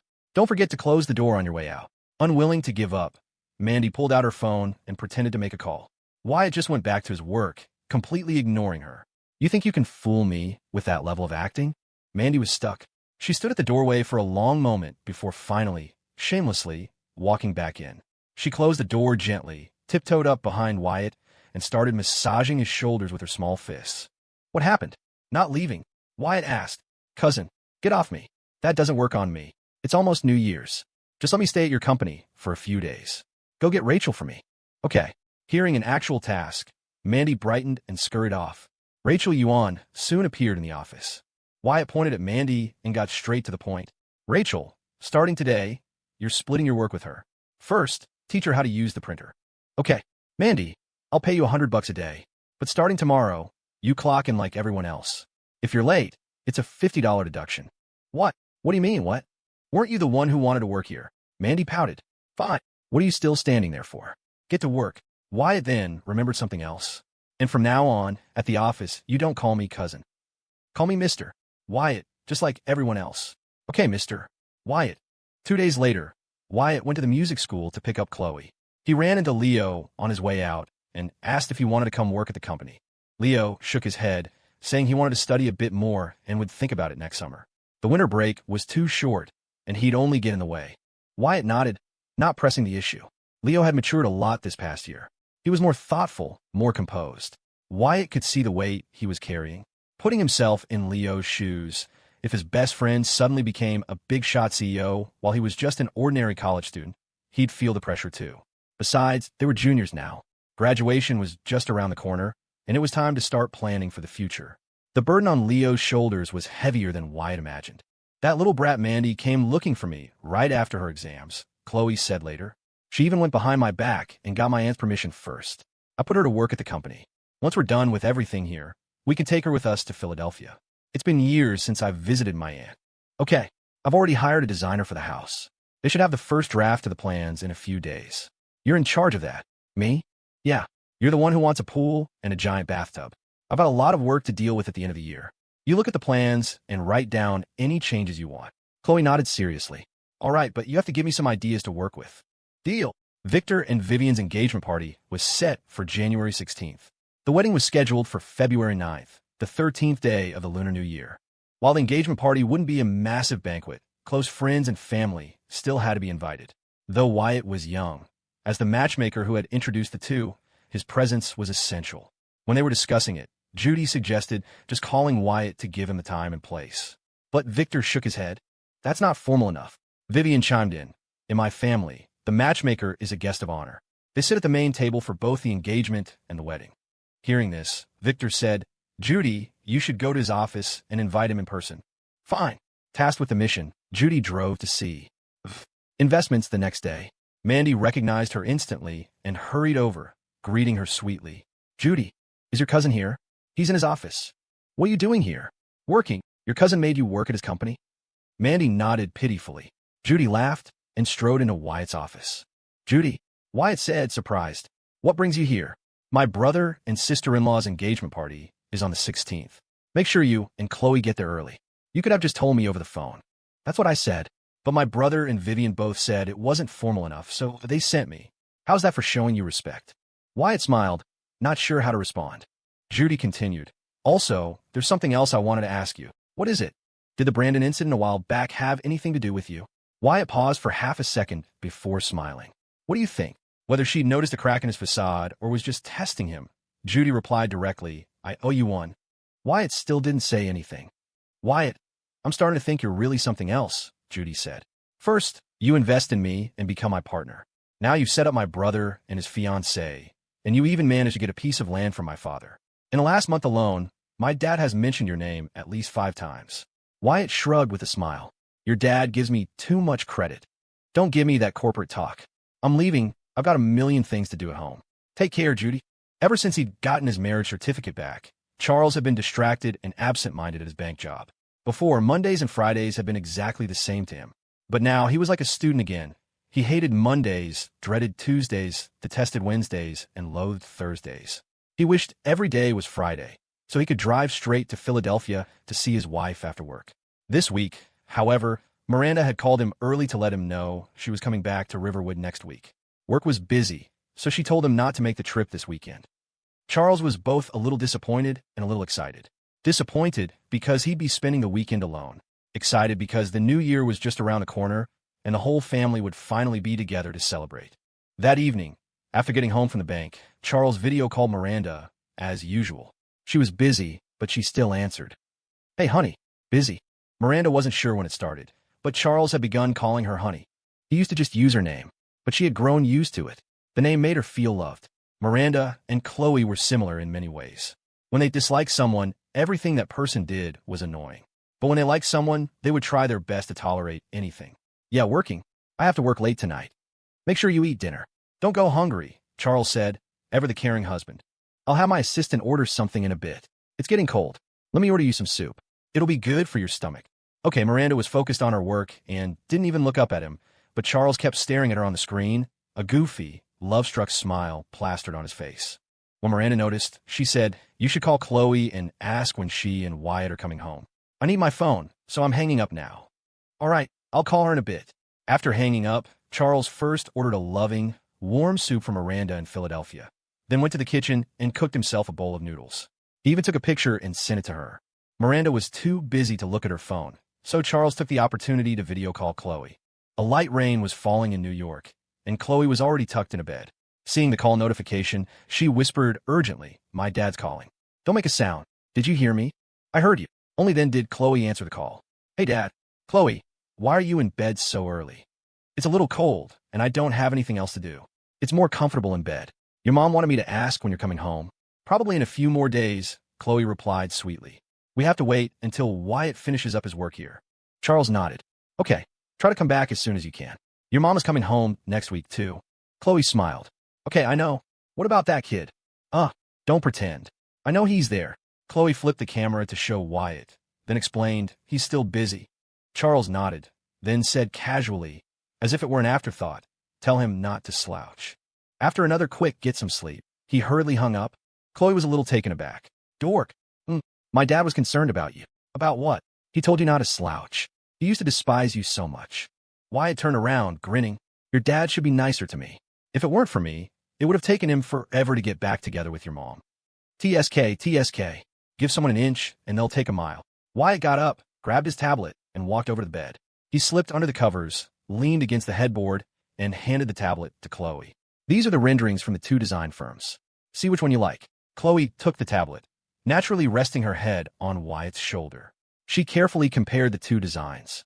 After a long while, she said, "This one's exterior is better, but this one's interior is better. What do you think? We can change all that. Just focus on which style you like." Then this one, the modern farmhouse look. Let me walk you through the layout. The first floor is mostly common space. This is the living room. Next to it is the dining room. There are two kitchens, one for Western-style cooking and one for Chinese. Down the hall are two guest rooms, a study, and a bathroom. The second floor has 3 junior suites, each with its own bathroom. The third floor is our master suite. The walk-in closet is bigger than a bedroom, and the bathroom is huge, with a designated spot for the tub. The balcony is connected to the master bedroom. There'll be a sliding glass door here. What's this area in the yard for? That's the pool. This is for parking. The backyard will be put to use too. We'll build a wooden pavilion here for tea and a small fish pond in the corner. It's perfect. Then we'll go with this design firm. We can review it again when they send over the detailed plans and final renderings. Before they knew it, it was the day of Victor and Vivien's engagement party. Wyatt brought Khloe, and after much pestering, he also brought along the third wheel, Mandy. At the Yu family's estate, Wyatt ran into Michael.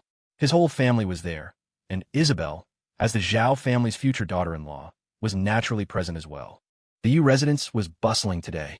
The driveway was packed with cars, and the living room was filled with dozens of people. Besides family members, there were many business associates. Wyatt led Khloe over to say hello to Vivien, then found a place to sit. Victor and Vivien were busy greeting guests, being pulled in every direction. Isabel pulled Michael over to where Wyatt and Khloe were sitting, staring at Victor and Vivien from afar. Her eyes were filled with envy. "Isabel, what are you looking at?" Michael asked. "The lady boss looks so beautiful in her dress." Wyatt smiled. "In a couple of years, you'll get to wear one too." Michael's face lit up at the comment, but Isabel said defensively, "I haven't decided if I'm going to marry him yet." "You've already slept with me," Michael thought. "If you don't marry me, who will you marry?" But he kept his mouth shut, afraid of the consequences later at home. Isabel glanced at Wyatt and Khloe and, for once, humbly sought advice. "Wyatt, when can a woman feel confident enough to marry a man?" Judy, taking a short break from her duties, overheard and also turned to look at Wyatt. Khloe and Mandy were waiting for his answer too. Wyatt thought for a moment, then smiled. "It's when you've been wronged, and the first person you think of isn't your mom, but him." The answer was a revelation to Isabel. As she was marveling at how much this player, Wyatt, understood women, Michael chimed in. Then when can a man feel confident enough to marry a woman? Wyatt answered without hesitation. When she cares about you even more than your mom does. As noon approached, the group followed Richard Yu to the Gold River Hotel. The engagement party venue was mostly set up. At the entrance was a festive display board. In the center were the words, Joyful Union. On the left was a classical, poetic line, a promise made in ink and bond, a life to share from this day on. Next to it was the date, and on the right were the names of the engaged couple, Victor Yu and Vivien Pei. After a short wait, more people started arriving. Most of them were business friends of the Yu family, though not as close as the relatives who had been at the house. Richard Yu and his wife stood at the door with Victor and Vivien to greet them. Once most of the guests had arrived, Richard left Victor at the entrance and went to chat with a few government officials. Wyatt was supposed to be seated at the main table, but he immediately declined. Not only were there many family members, but there were also many seniors with more seniority. So Wyatt, Khloe, Michael, and Isabel found a table in the back. Michael laughed. I can't believe there are this many tables for just the engagement party. The wedding will probably have twice as many people. When's the wedding again? Isabel asked. The 13th of the first lunar month, Michael said, then looked at Wyatt. You and Khloe will have to come a day early. Wyatt nodded. Yeah. Michael asked, how's that house of yours coming along? Wyatt replied, the design style is set, but we're still tweaking the details. They're moving fast, though. We should have more detailed drawings this week. In the office building, I put Chris in charge of that. The guy's family owns several buildings, so he probably knows more about it than I do. The two of them fell into conversation. Anyone who has been to a wedding banquet at a hotel knows that you usually have to wait a long time for the food. This was Mandy's first time in a five-star hotel, and her sense of novelty was palpable. After sitting down, her eyes were still darting around. After a while, her stomach started to rumble. She was just about to complain about the wait when her eyes scanned the entrance. When she saw a boy about her age walk in, her eyes lit up. Seeing Victor talking to the boy, Mandy tapped Khloe and pointed to the door. Cousin-in-law, look, that guy is so handsome. Khloe followed Mandy's gaze and smiled. She nudged Wyatt and told him about it. Wyatt glanced at the door, then back at the infatuated look on Mandy's face. He pulled out 2 tissues and handed them to her. What for? Wipe your drool. I go to all the trouble of bringing you out. The least you can do is not embarrass me. Mandy pouted, about to retort, but when she saw Victor leading the boy in their direction, she immediately sat up straight, a perfect picture of ladylike composure. Victor led the boy straight to their table, stopping right beside Mandy. He smiled and said, Michael, Wyatt, let me introduce you. This is Jay. See, he's a student at Georgetown, and his father is the city's deputy comptroller. See, this is Michael, head of the investment department at Apex Capital. And this is Wyatt, the owner of Investments. No wonder Victor personally escorted him, Wyatt thought. So the kid has that kind of background. Why don't you sit together? Young people have more in common to talk about. After the introductions, Victor returned to the entrance to greet more guests. A table seated 8. Besides Wyatt, Khloe, Mandy, Michael, and Isabel, the seat next to Isabel was reserved for Judy. She looked at the 3 empty spots and finally pulled out the chair next to Mandy, asking politely, may I sit here? Mandy's heart was about to leap out of her throat. She never would have guessed that the boy she'd been admiring just a second ago would be sitting next to her. Wyatt's face turned green. He kicked Mandy under the table. He's asking you a question. Cat got your tongue. Only then did Mandy stammer, of course. Hadn't chosen the seat for any particular reason. The remaining empty seat was at the head of the table. At a family dinner, that seat was for the eldest elder. At a corporate banquet, it was for the boss. Was here on behalf of his father, and though he was young, he had been raised around the unspoken rules of bureaucracy, which was why what year are you? When guys tried to start conversations back then, they were less about clever lines and more about being direct. Sat down, Wyatt initiated. Smiled. Oh, I'm a sophomore, so I'm a year ahead of you. Wyatt glanced at Mandy and deliberately cut her in. My cousin is a year younger than you. Mandy's face flushed red, and she kicked Wyatt back under the table. Didn't notice the commotion below. He smiled and said, I know who you are, the founder of Investments. My professor talked about your OFO bikes project in class. What's your major? I'm majoring in sociology and minoring in economics. Explain. Georgetown sociology and economics programs are world-class, right? Michael, you and I can't compare. Hey, why are you dragging me into this? I told you my degree was basically bought. Wyatt laughed. It's moments like these I'm glad to have you around. Oh, get lost. Judy walked over just then. Seeing the new face at the table, she asked breezily, "Who's this handsome young man?" "Oh, that's Jay. See, Victor brought him over." "No," Judy mused. "Are all the young guys this handsome nowadays? First Wyatt, now him. They could both be movie stars." "What about me?" Michael asked. Judy waved a dismissive hand. "You don't count. You have a very punchable face. You just love giving me a hard time." "Looks like things are about to start, right?" "Yeah." As soon as she finished speaking, the MC's voice filled the room. The U and Pei parents walked onto the stage together. After a few words of thanks to the guests, the engagement banquet officially began.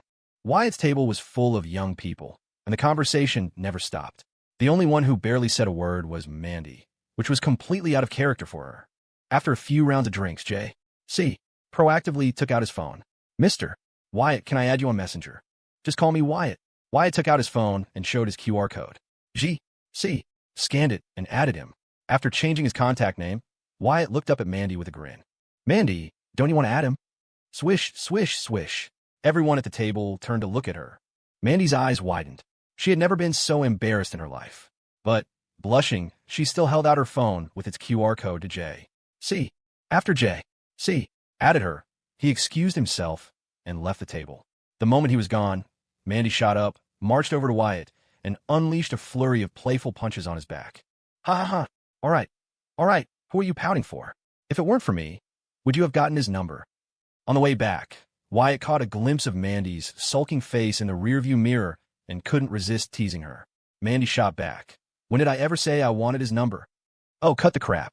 He sat next to you for less than 2 minutes, and your face was as red as a baboon's, but you're usually a chatterbox, but during dinner, you were completely silent. Don't think I don't know what you were thinking." Before Wyatt could finish, Mandy leaned forward from the back seat and clamped a hand over his mouth. "Shut up. Not another word." Wyatt drove back to the hotel. The next few days were business as usual at the office until Thursday night, the 19th, when C. Investments held its annual party. A year had flown by. C. Investments had grown from just a handful of people to a team of over 40. Although Wyatt couldn't name all the new faces, he saw them every day and recognized them all. The company had taken a huge leap forward this year, not only making a lot of money, but also building a name for itself. So, for the annual party, Wyatt had Chris prepare a generous raffle and gave everyone a $600 cash bonus. The party marked the official end of the year's work, except for the finance department, which needed to work a couple more days to sort out taxes and the next month's payroll. Everyone else was free to go home. With a lot to handle at year's end, Wyatt packed up early the next morning and drove Khloe and Mandy straight to Philadelphia. Aunt Sharon had been waiting for them all morning, asking every few minutes when Mandy would arrive. When she heard they were almost at the community entrance, she and her husband immediately came downstairs. "Aunt Sharon, Uncle Roy." After the car stopped, Khloe and Wyatt had barely gotten out before Aunt Sharon grabbed their hands and pulled them upstairs, leaving her husband to deal with Mandy's luggage. Uncle Roy was a mid-level manager at a software company with a decent income. Wyatt remembered that the last time he saw him, his hair was quite thick. Today, his forehead was looking sparse. It seemed baldness wasn't far off. We might have to head back to Riverwood tomorrow morning." "So soon?" Aunt Sharon frowned. "You just got here. Can't you stay a few more days?" Wyatt explained with a smile, "My parents and Chloe's parents have already made plans to meet up this year. New Year's is only a week away, and I'm afraid if we go back too late, we won't have enough time." "Oh, I see. Then you should go back early. There will be other chances." Sit. Max, now in middle school, emerged from his room. When Wyatt saw him last summer, he was still a little kid. He had grown a lot taller, but still had a childish air about him. He was a bit shy seeing Wyatt and Khloe. "I'll go cook." "Max, go get your cousins a glass of water." Max obediently went to the kitchen and soon returned with 2 glasses of water. If it were an older relative, they would be asking about his final exam scores. Wyatt would never ask that. He took the water with a smile and asked, "Max, you're in middle school now, right?" "Yeah. Any girls in your class you like?" Khloe slapped Wyatt's arm, her eyes saying, "What are you asking that for?"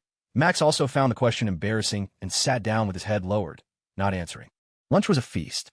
Aunt Sharon and Uncle Roy were incredibly hospitable. When Wyatt was a child at his grandmother's house, his aunt hadn't married into the family yet, and they were very close. So even though it had been a long time, Wyatt didn't feel like a stranger. He ate his fill and then sprawled out on the sofa for a nap. When he woke up, his aunt and uncle were out. Khloe and Mandy were sitting together, whispering about girl stuff. Max was sitting on the carpet, playing League of Legends on his phone. "Mandy, where's your mom?" "She and my dad went to buy some local specialties.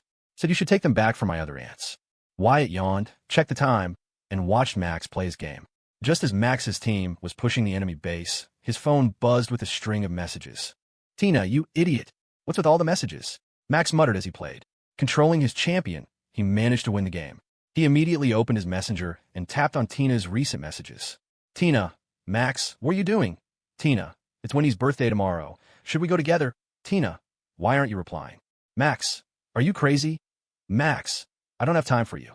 Tina/sad_face emoji. "So what should we get Wendy for her birthday?" "Max, I'm getting her a punch in the face." "Max, don't message me when I'm playing League." "Tina, can we play together then?" "Max, you're a total noob. We'll play with you." Max's typing speed was impressive. Wyatt, watching from behind, was stunned. "This kid's got something." "Max, who's this Tina?" "The most popular girl in our class." "The most popular girl? And you talk to her like that? You don't like her? She's useless. All looks and no substance." "Why would I like her? My desk mate is way better. She lets me copy her homework and gives me snacks every day." Holy crap. Kids these days are already this enlightened? He's a role model for our generation. Aunt Sharon and Uncle Roy didn't get back until it was nearly dark. They had bought a lot of things. Some were local specialties. Others were just gifts. The thought was that since Wyatt had come all this way, he shouldn't leave empty-handed, just like how every time she visited Riverwood, her sisters would stuff her bags with things. "Wyatt, when you get back to Riverwood, give this to your mom. This is for your youngest aunt. And take this with you to the countryside for your grandma." Wyatt pointed to an extra bag. "What about this one?" "That's for your mother-in-law." "Okay." Khloe glanced over in surprise, then quickly looked down, pretending she hadn't heard. That night, Wyatt and Khloe didn't stay at a hotel. Khloe slept with Mandy, and Wyatt took Max's room.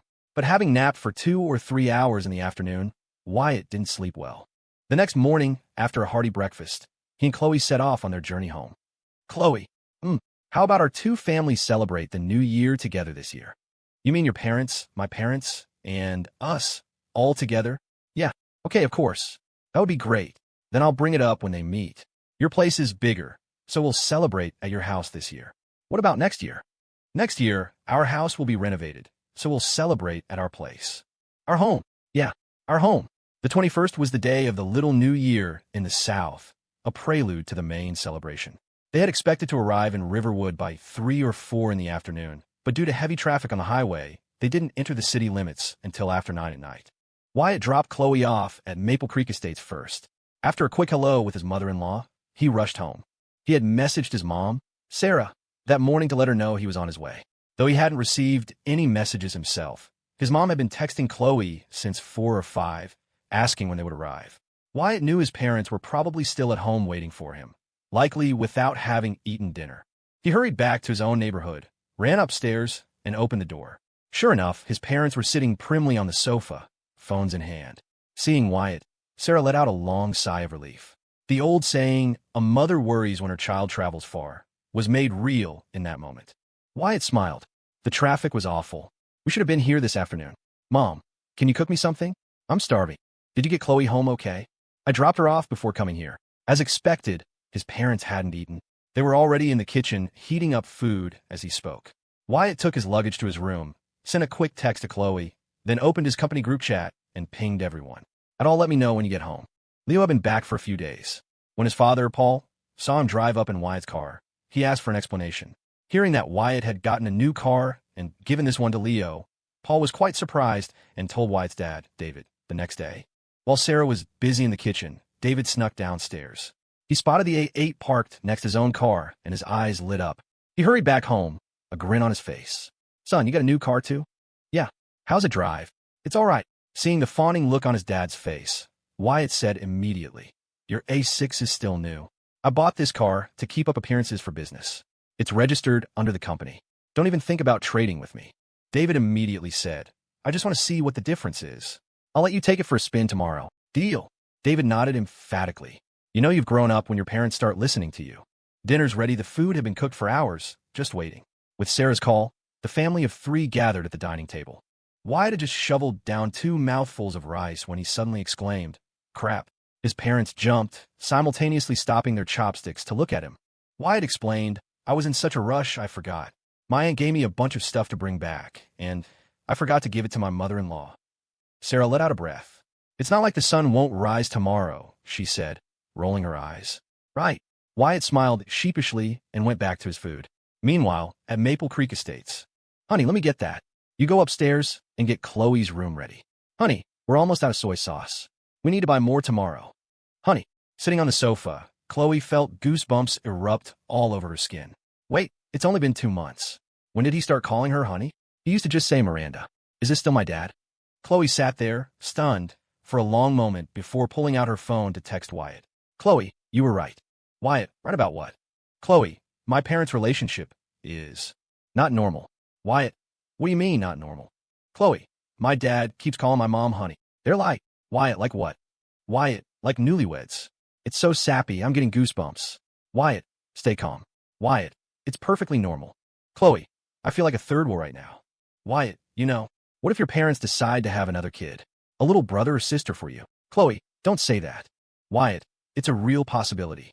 Wyatt, I'd randomly end up with a little sister-in-law or brother-in-law. That would be wild. Khloe, shut up. Wyatt, I have a solution to prevent that from happening. Khloe, what solution? Wyatt, get your dad a vasectomy.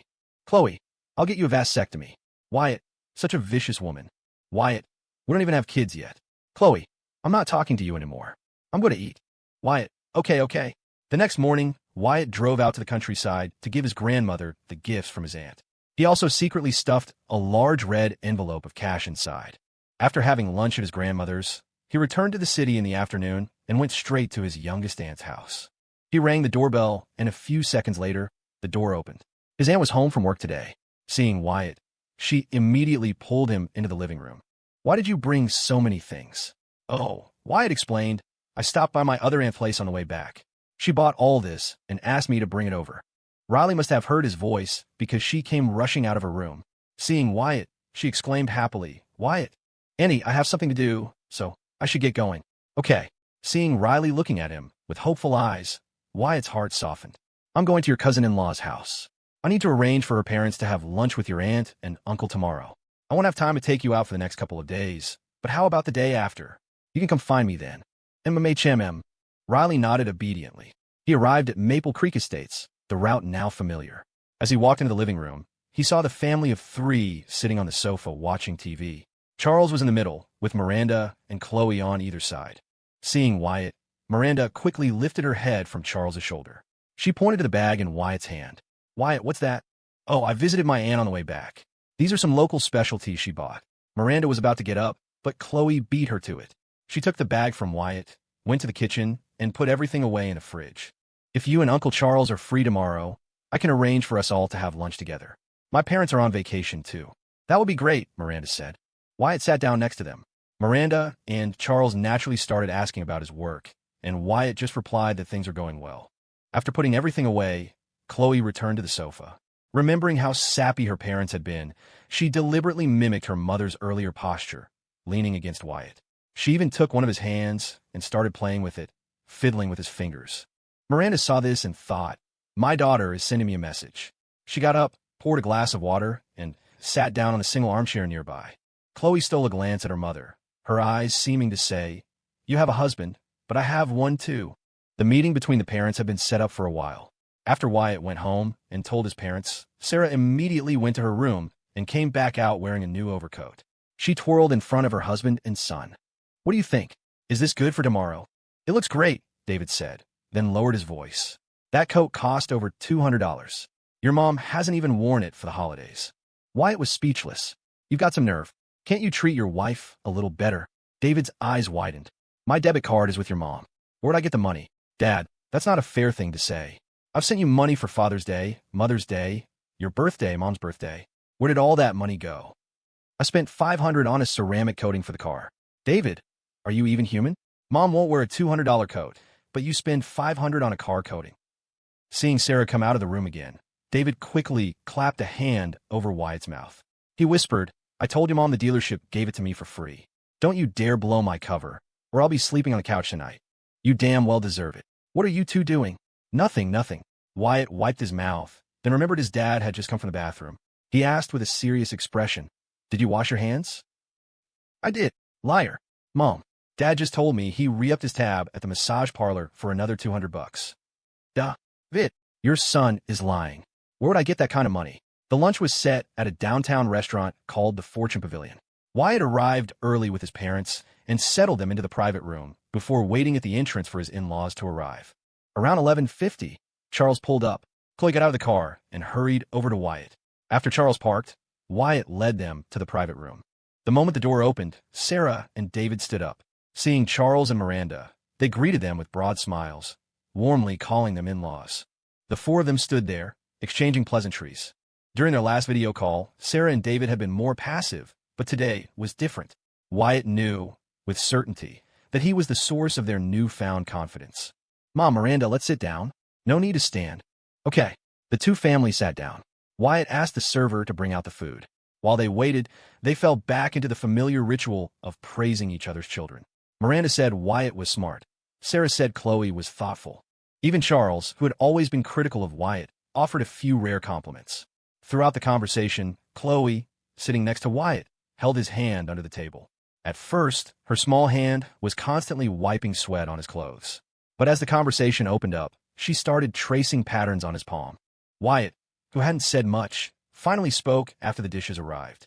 "Mom, Dad, Uncle, Auntie, there's something I haven't told you." "What is it?" "I bought a house in New York. It's 3 stories. The interior isn't huge, but the yard is pretty big." "You bought a house?" David was excited. "Do you have pictures?" Wyatt nodded. "The design plans and renderings are done. I'll make a group chat now and send the pictures. You guys can take a look." Wyatt quickly created a group chat, named it the Evans Family Funhouse, and added everyone. Then he sent all the pictures he had saved in his phone's photo album. All 4 of them immediately picked up their phones. David glanced through them quickly and asked, "Son, a house like that in New York can't be cheap, right? How much did it cost?" $2.5 million. TSK David swallowed hard, thinking to himself, "Good son, you really make your old man proud." Wyatt continued, "Renovations will start in the spring, and we should be able to move in by the second half of the year. I was thinking maybe we could all celebrate the new year together this year to make it more lively. Then next year, when Khloe and I move into the new house, you'll all have to come to New York to celebrate with us." Miranda smiled. "So, are you suggesting we go to your place, or?" "Our place is small. Let's have New Year's Eve dinner at your house, Annie." Wyatt then asked, "Mom, any objections?" "Of course not." Sarah shook her head quickly and said to Miranda, "The kids are grown up now. We just listen to them." "Same here," Charles agreed. Wyatt sealed the deal. Then it's settled. The meal lasted for an hour and a half, most of which was spent chatting. Afterwards, the 6 of them left in 3 cars. Charles took Miranda back to Maple Creek Estates, David took Sarah back to their neighborhood, and Wyatt took Khloe to pick up Riley. "Riley and I grew up at our grandma's house. My aunt is a nurse, and my uncle is a doctor, so they were rarely home. Riley used to follow me around everywhere during school breaks. Now that I'm in college, I barely see her. I want to take her out more while I'm here for the holidays, so she's not alone at home. So what are we doing now? New Year's is in 3 days. Want to go grocery shopping for the holiday?" "Okay." When Riley got Wyatt's message, she practically flew downstairs. Wyatt had 2 cousins, Riley and Mandy. In his heart, he was definitely closer to Riley. They grew up together, lived nearby, and compared to Mandy, Riley was more obedient and well-behaved, not a troublemaker. In New York, Wyatt took care of Mandy mostly out of respect for his aunt. He had barely known this cousin in his past life. But Riley was different. Like him, she was an only child and basically treated him like a real older brother. She was the first one to wish him a happy birthday this year. "Wyatt, Khloe, are your parents home?" "No." "Did you lock the door when you left?" "I did." Riley asked sweetly, "Wyatt, where are we going now?" "Grocery shopping for the new year." "Oh, how were your finals this year?"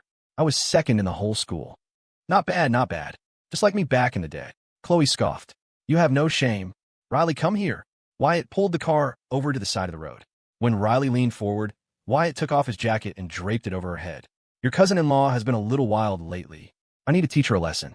Close your eyes and no peeking." "What are you doing?" "Stop messing around."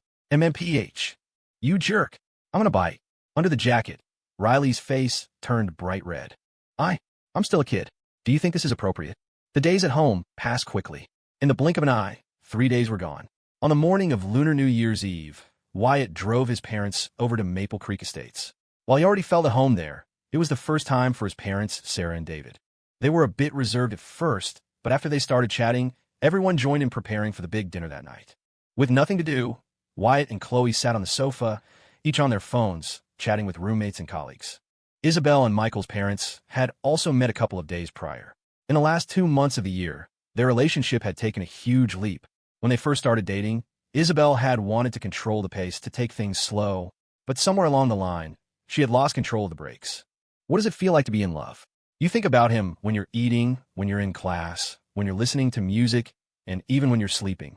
Isabel had often called Khloe a hopeless romantic, but she herself had unknowingly become one. Despite her countless dramatic episodes with Michael, she had always been on her best behavior in front of his parents. The meeting had gone wonderfully, and both families were happy. Wyatt had visited Leo once since he got back, but Leo never knew. Wyatt stood at his door, saw him studying alone in his room, and quietly left. As brothers who had been through thick and thin, Wyatt was willing to share his wealth, but he knew Leo had a strong sense of pride. Giving him handouts would only create resentment. The best thing Wyatt could do now was to silently watch him grow. Once Leo joined the company, Wyatt would find a couple of promising projects for him to lead. When those projects succeeded, he could naturally promote him to a management position. That way, Leo wouldn't feel indebted, and it would quiet any potential naysayers. Sophie was truly a wonderful girl. Her family's financial situation was actually better than Leo's, and she was beautiful herself. If Wyatt hadn't played matchmaker and given Leo the chance to meet her, he wouldn't have even had the courage to ask for her number. Leo was inferior to Wyatt in many ways, but in Sophie's eyes, he had two great strengths. He was sincere, and he would be unconditionally good to her. So, even though Leo was still just an ordinary college student, Sophie was willing to grow with him, to improve alongside him. She knew a general's wife is the one who was with him when he was still a private. After the winter break started, Ashley was the most active one in the group chat. It made sense. She was alone and hated going out in the winter, so she was bored out of her mind and could only find people to chat with online. As for Wyatt's roommates, Chris and Paige hadn't gone straight back to their hometown, but had taken a vacation first. Since Wyatt started investments, Chris had also shifted his focus to the company. For this, Paige had complained to Wyatt more than once, even saying, "Wyatt, if you were a girl, I suspect Chris would dump me for you." Wyatt had laughed so hard his stomach hurt. There wasn't much to say about Alex. He barely appeared in the group chat during the break, only popping up in a panic on the day final grades were released. He had been managing the e-commerce company this year, and probably made some money. More importantly, he hadn't spent much, likely having learned the value of money after being swindled by Lily. They say a woman's prime is short, but a man's is even shorter. Before 24, you could be liked for being handsome, for being good at sports, for singing well, or for playing an instrument. But after 24, if you don't have money, very few people will like you. Wyatt had given Sam 2 raises this year. His salary was now $8,000 a month after taxes, plus bonuses. In 2016, his salary was already higher than many full-time professionals. Having not been home for a whole year, his parents and sister could barely recognize him when he returned. The first thing Sam did was hand his father a bank card with $7,500 on it, all money he had saved himself. He rarely ordered takeout, and his monthly living expenses were less than $1,000, so he had saved a considerable amount. At first, his father refused to take it. It was only when Sam told him to use the money to renovate the house next year that his father finally accepted the card.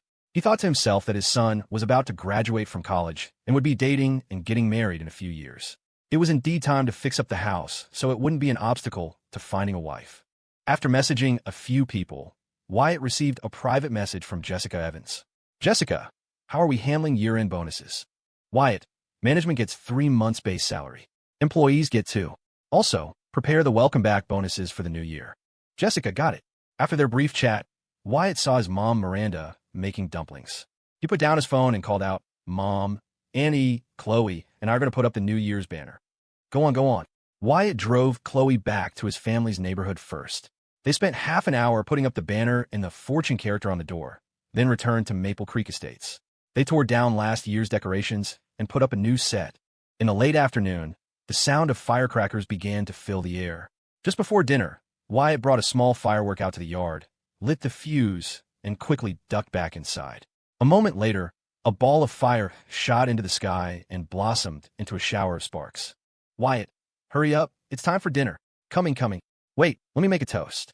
Wyatt raised his glass, put his arm around Khloe's shoulder, and said, "To our whole family, may we have many more years like this one. Happy New Year! Happy New Year!" This year's New Year's TV special was even more boring. Looking through the program list, not a single act seemed interesting, but the family still watched happily. Wyatt's phone had been buzzing nonstop since around 5 in the afternoon with New Year's wishes from college classmates, company colleagues, and good friends. He replied to them all while watching the show. Meanwhile, after sending a New Year's greeting to Walter at Toasties, Sam opened his chat with Abby. He wanted to send her a unique New Year's message, but couldn't think of what to write. In the end, he sent the simplest message. "Abby, Happy New Year." Abby replied quickly, "Sam, Happy New Year." The moment he sent it, Sam felt his message was a bit stiff. But Abby had already replied, clearly mimicking his style. Just as he was wondering what to do next, another message from Abby came through. "I hope one day you can wish me a Happy New Year in person." Sam stared at his phone, his heart suddenly pounding in his chest. Though he hadn't had a drop of alcohol, his ears turned bright red. He nervously typed back, "I will." Then, afraid she wouldn't understand his meaning, he quickly added, "That's what I've been thinking too." Mandy had been pestering Wyatt for a red envelope, but he ignored her. Pouting, she closed their chat. Seeing J.C.'s name in her contact list, she thought that since it was New Year's Eve, a simple greeting should be fine. So, she sent a straightforward message, "Happy New Year." A few seconds later, she received a reply from J.C. "Happy New Year." Mandy quickly followed up, "Do you remember who I am?" "G.C. Of course. The day your cousin introduced you, you kicked me twice under the table." Huh. The first week of the new year was for visiting relatives. Since David was an only child, their house was usually quiet during the holidays. But this year was different. News of Wyatt becoming a big-shot CEO had somehow leaked. Early on the third day of the new year, a group of people showed up at their house. Wyatt was woken up around 8 by the noise from the living room. He got dressed and came out to find a room full of strangers. The air was thick with the smell of smoke, which made him frown. "David, it looks like your son doesn't even recognize us," one of the middle-aged women said to his father with a smile. David sighed and began the introductions. "Wyatt, this is your cousin's wife, and these are your 2 cousins." Wyatt had no memory of them, but seeing the look of disgust on his mother's face, he knew they were uninvited guests. He yawned and walked straight into the bathroom. David hadn't had any contact with them for years. He had no idea what had possessed them to show up unannounced. But since they were relatives, he couldn't just kick them out. He had to grit his teeth and play host. He thought they'd leave after a short while, but they showed no signs of moving. Seeing Wyatt walk into the bathroom without even a word of greeting, the strange woman piped up again. "David, now that you live in the city, you should come back home more often, stay in touch. Look, your son sees us like we're strangers. We all come from the same roots. People say you can't forget where you came from. There are always those relatives who ignore you when you're down on your luck, but the moment you succeed, they start lecturing you about not forgetting your roots." David was an honest man. He could only manage an awkward laugh. But Sarah, sitting nearby, had had enough. Her voice was cold.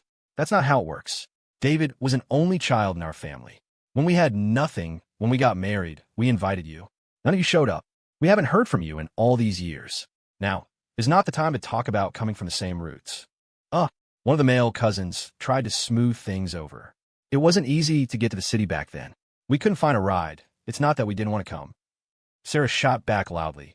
"David, didn't you charter a bus to go to the countryside back then?" "I did." With that, the group fell silent. Seeing Wyatt emerge from the bathroom, the woman quickly put on a smile. "The past is the past. The kids are all grown up now, and we have time. We should get together more often." Sarah couldn't be bothered with her and started cracking melon seeds. When she saw David about to take out a pack of cigarettes, she slapped his hand hard and scolded him loudly. "How many times have I told you? No smoking in the house when the kids are here. If you smoke again, you can get out." David quickly put the cigarettes away. The words were clearly aimed at their guests, but these uninvited relatives either pretended not to understand or were genuinely oblivious, showing no reaction at all. Wyatt walked straight into the kitchen, ladled a bowl of dumplings from the pot, and sat down at the dining table, eating while scrolling through his phone. The woman clearly had an agenda. Her eyes darted over to Wyatt, and she called out with a smile, "Wyatt, I heard you opened a big company in New York. Is that true?" "No," Wyatt replied flatly. "Just got lucky and made a little money." "You're too modest. You bought your dad such a nice car. You must have made more than just a little. We're all family. You don't have to lie to your cousin's wife." Like his mother, Wyatt simply ignored her. "David, time flies, doesn't it? I heard your son wasn't a great student, but look how successful he is now. See, just studying is useless. My son only has an associate's degree, but he's a manager at a big company now. It's just. She paused deliberately, glancing at Wyatt's expression. Seeing him still focused on his phone, she continued, the market isn't great right now, and the company's not doing too well. He's thinking of trying his luck in the big city this year. Wyatt was amused but kept a straight face. Wyatt, is your company hiring? How about you let your cousin come work for you? He's been working for 2 years and is already a manager. He should have no problem being a manager at your company. He makes $6,000 a month now. The cost of living is high in the big city, so you could just pay him $10,000 a month. There it is, Wyatt thought. The real reason they're here. He slowly ate a dumpling before finally speaking. What's your son's degree? An associate's. He passed the transfer exam, so he's definitely no worse than a bachelor's graduate. Not good enough. Wyatt shook his head. My company only hires from top-tier universities. We don't even take state school grads anymore. But aren't you the boss? Rules are rules. It doesn't matter if I'm the boss. The company isn't a public restroom where any cat or dog can just wander in. Wyatt left them no room to save face. He had never even met these people before. David, look at this. Seeing Wyatt's firm refusal, the woman turned her attention back to his father. David said quickly, you can't ask me about this. Sarah and I listen to our son now. But we're family. Can't you help out a little? Just as David was about to speak, Wyatt suddenly stood up, deliberately scraping his chair loudly against the floor. He took his bowl back to the kitchen, came out, and said to his mother, Mom, didn't we say we were going to my mother-in-law's for New Year's today? It's already past 9. We should get going. Hearing this, Sarah feigned surprise. What? It's past 9 already. Quick, quick, David, get ready. We have to go. Okay. David went to his room. Sarah went to the bathroom, and Wyatt picked up a broom and started sweeping. When you have guests, sweeping the floor is a way of telling them to leave. These relatives didn't get the hint, but seeing the family's actions, they reluctantly got up, their faces sour. One of them called out, David, we'll get going then. Okay, don't let the door hit you on the way out. The moment they were out, Wyatt slammed the door shut. Then, he deliberately raised his voice. Dad, they made the house reek of smoke this morning. Can you please not let people like that into our house next time? David poked his head out of his room, grinning. Don't worry, son. It won't happen again. After getting rid of the annoying relatives, the next few days were peaceful. Wyatt planned to return to New York on the 9th day of the new year. The company was starting back up on the 10th, and more importantly, Victor and Vivien had asked him and Khloe to be a groomsman and bridesmaid at their wedding. During the holiday, besides visiting his grandmother and aunt, Wyatt spent most of his time with Khloe. Sometimes they bring Riley along. The three of them saw several of the New Year's blockbuster movies, but this year's lineup was mostly trash.